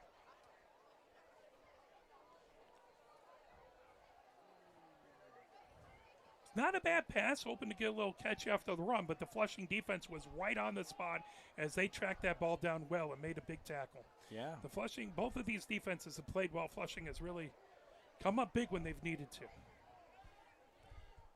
They've been playing pretty, situational football here as well. They've been playing pretty good. Like the Flushing defense. I mean, they're tightening when they need to tighten. They're playing really fast. They need to play fast. You know, it's just like it's a really good matchup. This is a really awesome game, man. What a great way to start off football. It has been. It has been a fantastic way to start the season. I'm sure both these fan bases on the edge of their seat just hoping. No kidding. Hoping for a win. Hopefully off their seat. Frankly, I'm standing up. Right. Yeah, the students are standing well. The students across the way are standing. As a matter of fact, boy, it looks like the Flushing student section got a lot bigger. They got more students in. That doubled up. No doubt. That student section for Flushing doubled. Someone must have had maybe a couple of the sports teams had a practice and then rolled down here to watch traffic on I-75, perhaps. So, clock here at 1:02. So clock's going to be reset to 1:02. 21-21 is our score. As it was 7-7, Flushing got out to a 14-point lead. Pioneer able to come back.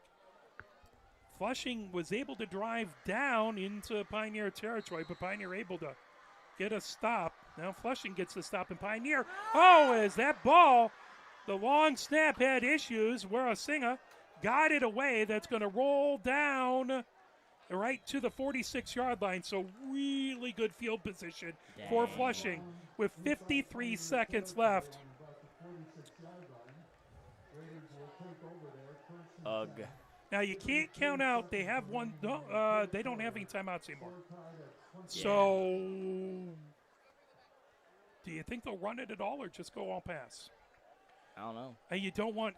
Boy, I assume pass. You would love to try and catch the defense off guard and run it, but that clock rolls quickly. Yeah, it does roll with quickly. 53 seconds left. I don't trust the whole at this level of football. Hurry up is kind of hard to do. I think with all the working parts here. However, I do think looking at the formation, look at the personnel. 5 wide. It's definitely not going to be a run. It's pass, bro. They want the win, Mark. Yeah, they do. Pioneer cannot give it to them. Lakuru back. The defense has it squarely on their shoulders to try and get it to overtime. Lakuru takes it, looks to his left, looks to his right, comes ahead, now throws it. That caught right at the 30-yard line, taken down. Marshall there, Cerniglia there. Rendelman finishes him off as that was Coulter with the tackle. Clock stops to get the chain gang rolling. So, clock stops as they will reset, and they will spike it. So that'll bring up 2nd and 10 from the 28-yard line. So that gives them a chance to stop, talk things over, and that spike gives them a chance to huddle up. So 2nd and 10 with 37 seconds left. That was, 22 seconds on one play. Yeah. And they got a chunk of about 15, 20 yards. So I got 2 more plays left. Maybe that.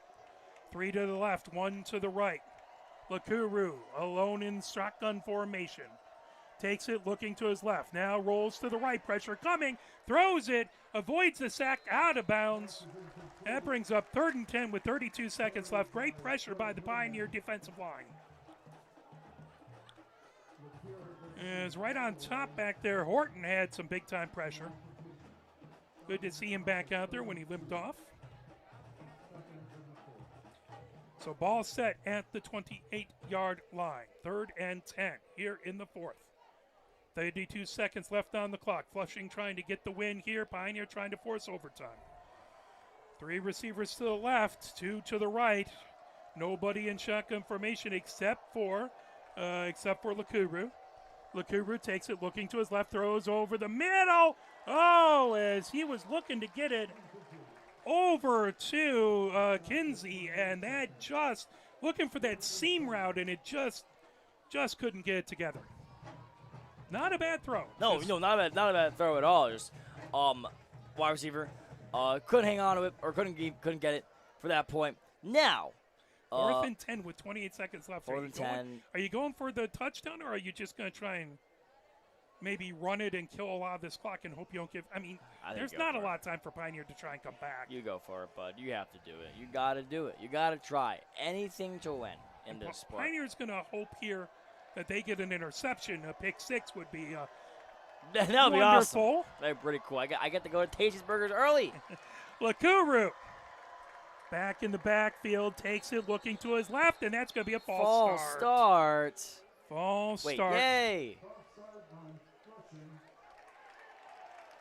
That's going to back him up 5 more yards out to the 33-yard line. So 4th and 15, but that 15 really doesn't matter because they're going for the end zone,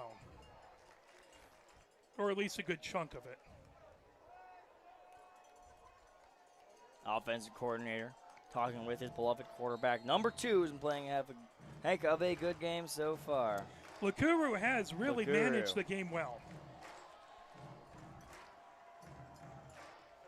As they break the huddle.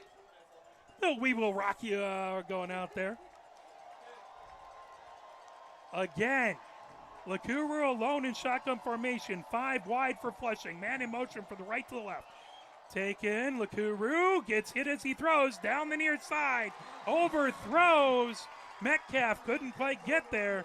That will be a turnover on downs. Now Pioneer has 22 seconds left. Do you try a long throw? Do you just kneel it?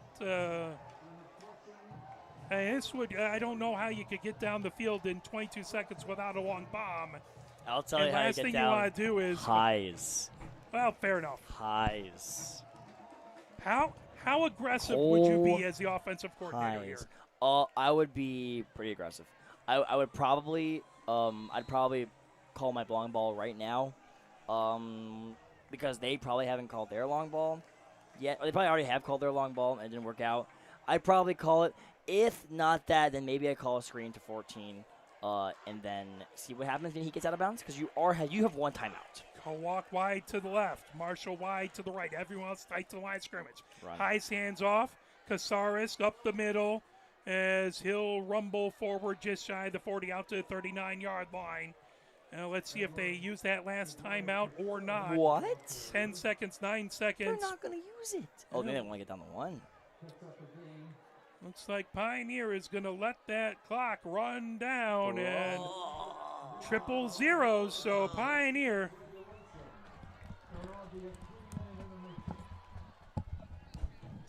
Listen, man, both teams are fighting real hard.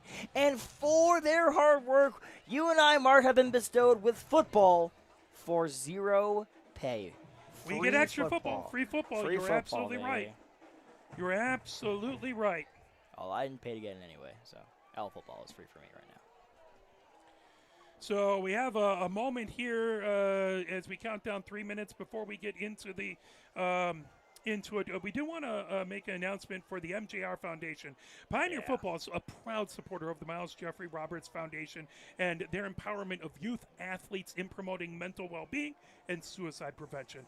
Please consider attending the MJRF Let's Tailgate and Celebrate event on September 12th. For more information, it's available if you come down at the Chuck Wagon or go to mjrfoundation.org. That's mjrfoundation.org. We also want to thank our gold sponsors, A+ Driving School, SBK Orthodontics, Sotini's Sub Shop, Tammy Simpson Realty, Tasty's Burgers, and Texas Roadhouse. Silver sponsors include Community Auto Wash of Ann Arbor, Cottage Inn Pizza, Little Caesars Pizza on Stadium Boulevard, Stadium Hardware, and Varsity Ford. Bronze sponsors are Big George's Home Appliance Mart and Meijer. Well, we have outlasted the crew at Michigan Stadium who is testing the lights for tomorrow. Yeah, they went home. They have gone home. We are still here with extra football. So we're continuing for your viewing pleasure. A little bit of overtime football here. The first 4 quarters were so good, we want more. Yep. Encore performance has been bestowed to us. And, dude, that 4th quarter was so long.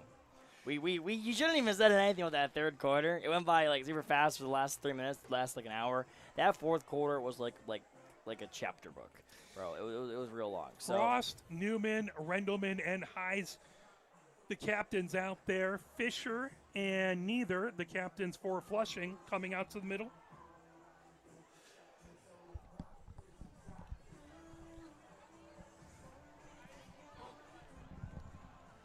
As the captains meeting in midfield as get things sorted out for the overtime. We appreciate you watching, joining us for this first broadcast of the season. Yeah, man. And we're very, very privileged and proud to get to do what we can to bring you these wonderful, amazing athletes on both sides of the field and all their hard work. Again, students are still here. A lot of the band is still here. We love to see that band still hanging out. Not a lot of the band parents are still here, but you know what? That's okay. They do love to leave right after that. Their kid performs versus the universe's kids still performing here on the field for us. We appreciate folks cheering when they can be here. That's true. They have work tomorrow. It's a school night. If you're around, we got some overtime football, folks. If you're in the area, yeah. Hey, pull up. Come check it out. We still do have a good crowd here, though. For 9:50 on a work evening, if you haven't taken that Friday off to extend your Labor Day weekend. Yep. As they're explaining the overtime procedures there, I believe we get a coin flip at midfield here.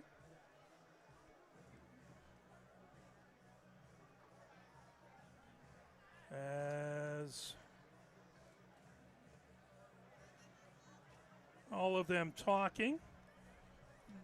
I can't lip read. I wouldn't even pretend to from here. Yeah. So I'm sure they're talking about coins and possessions and football and this side represents heads and that's probably really a real quarter though. Ooh. All right, here we go. So 21-21 heading into extra time. Hey, I think we got it. So I assume we're going to get a second. Yep. Maybe? I don't know. Okay, I actually think. So it looked like Flushing won because he went over and talked to him. Yeah. Then came over and patted Frost. So the captains all shake hands and we head in to extra time here. So for the viewers at home, Mark, bestow us with the overtime rules for high school. A little bit different from what you sometimes see. So how does it go? Right. So what do we expect right now?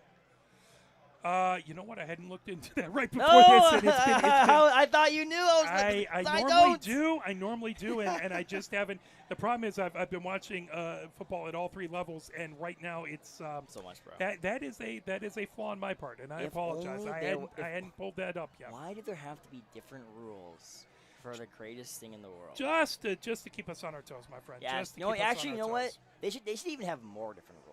So what is it? I believe you get a possession from the 10-yard line. So each team gets a possession from the 10-yard line. Each one gets a mandatory minimum one possession. Yeah. Yep. So it's similar to where college starts from the 20, high school starts from the 10-yard line. So Flushing gets the first shot. They have their stack to the left-hand side. Lakuru throwing over gets that screen, but Newman right on top of him. And Newman holds him up, and he's finished off by a trio of tacklers. Boom! Right there, right in the kisser. That is going to send the message, especially if they want to go back to him later in the drive. He's going to be thinking about that hit. Maybe he's not going to be running as fast. So great way to set the tone here. Coulter took that hit. It's going to drop him back to the 13-yard line. So second and goal from the 13-yard line. This is obviously untimed. Again, each team guaranteed an opportunity here. Add a possession from the 10. Second and 13. Shotgun formation. One receiver left, one to the right. Lakuru. Fisher to his left. Lakuru takes it. Hands off to Fisher. Fisher trying to left-hand side. And Napier gets a hand on him. He is wrapped up, but not before they get back to... They're going to get back to the original line of scrimmage. No, they'll mark him 1 yard short. So he picked up 2 yards there. That's going to bring up third and goal from the 11-yard line. You figure, there is an injured Pioneer player down over two of them. What? Ooh, that is not good. You hope they didn't collide. And you don't want to see any friendly fire there as popping up. That was Napier, who had the initial contact to try and slow him up. Napier, who has already been injured earlier in the game. He's limping, but coming off. with a little help. Also popping up. Again, that is going to be Horton, who was limping off a little bit earlier as well. So, same leg. So we're going to keep our fingers crossed for both of those young gentlemen that they'll be all right. We really appreciate the trainers, by the way. Thank you to all the trainers out there for both teams. Legendary. Being here to help Miss Patty coming off the field there. Another goat. Yeah, absolutely. She's my 8th grade roll-down basketball coach, bro. That's awesome. Lakuru back in the backfield. 2 receivers to the left, 2 to the right. Fisher back there with him. 3rd and goal. Taking it, rolling to the left. Lakuru throws it. Knocked away. Cerniglia right there. That will bring up 4th and goal. Nice, dude. Nice. Well, if you do have any kind of kicker, this would be a 28-yard field goal. They haven't shown any. It looks like they are Horton in is back kicking out there for Pioneer. formation. And it Are they looks going to like, try it? yeah, I see him putting the tee down. Okay, so they're going to go for the field goal here. That is Mr. Sawatsky going for the field goal. No matter what, you win with a touchdown if this goes in or not. That ball kicked up, and that is good. Yep. So 24-21, but Pioneer gets a possession, and now they know you need a field goal to tie it. A touchdown wins. What's funny is that it looks like that would have been good from like the 37 or wherever we saw. He had earlier. leg, yeah. Yeah, he yeah. had So leg. if they just, we wouldn't even have been here if the special teams coordinator trusted their guy. But hey, we're still here. I hear. Well, it's in high school. It's hard sometimes. You don't know. Yeah. But yeah. hey, he not hit blaming it him, right on but, the spot, and that was fantastic. Hindsight is of course 2020. No kidding. Sawatsky really came up big there. That's not a gimme. That is not a gimme. No, not at all. So now Pioneer gets to take it from the 10 ball set. There's still they're going from left to right as well. So going towards the same end zone, right towards the Purple Pride banner and the scoreboard down here. So Pioneer needs at least a field goal to keep play going. They need a touchdown to beat this really good Flushing team. Flushing again, 1-1 versus teams from Washtenaw County. Pioneer love to make that 1-2. Casares up the middle, feeding, finding room. They're going to give him 4 yards. That's going to bring up 2nd and goal from the 6.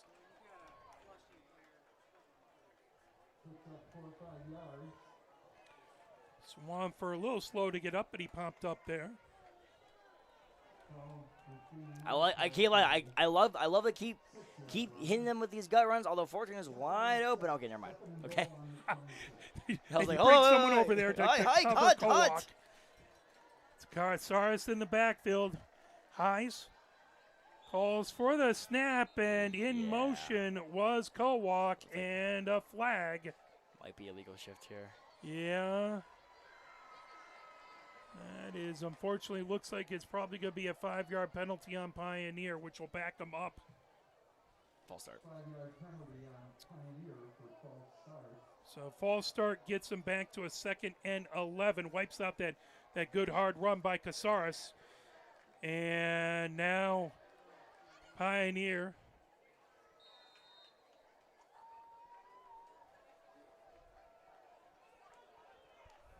Marshall goes out wide to the left. Rendelman in the slot to the left.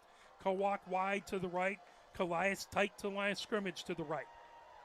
Heis has Casares to his left. Calais switches sides. I like the slot there.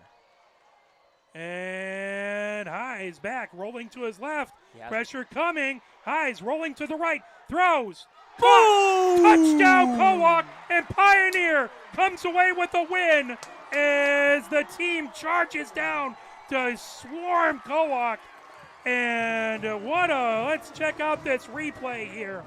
He got his first touchdown. He got his second touchdown. He got his third touchdown, baby. The hat trick, we call them in ice hockey, baby. What a night for that young man. And Heis kind of nice, dude.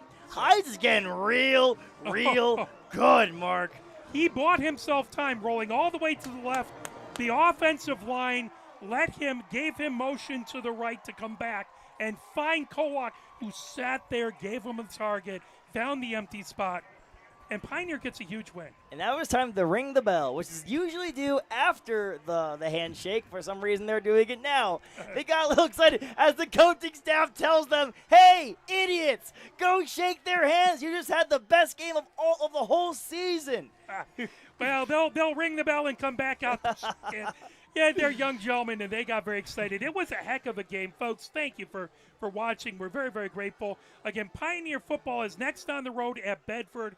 We will not have a broadcast for that, as Bedford will have it on the NFHS network, but we will be back for the week after that. We will have some soccer and some field hockey for you. Thank you to Ryan Williams, our color commentator. Appreciate having him back another year. Our director, Christina Wiseman, hopping in the chair and taking that on. Megan Wiseman and James Wiseman, our camera operators. If you can't tell, I beg, borrow, and steal my family to do this. So thank you so much, everyone. We will be back this week. I hope you have a fantastic Labor Day. Lots more football to watch, and a good start for Pioneer football. Thank you very much, and have a wonderful rest of your evening.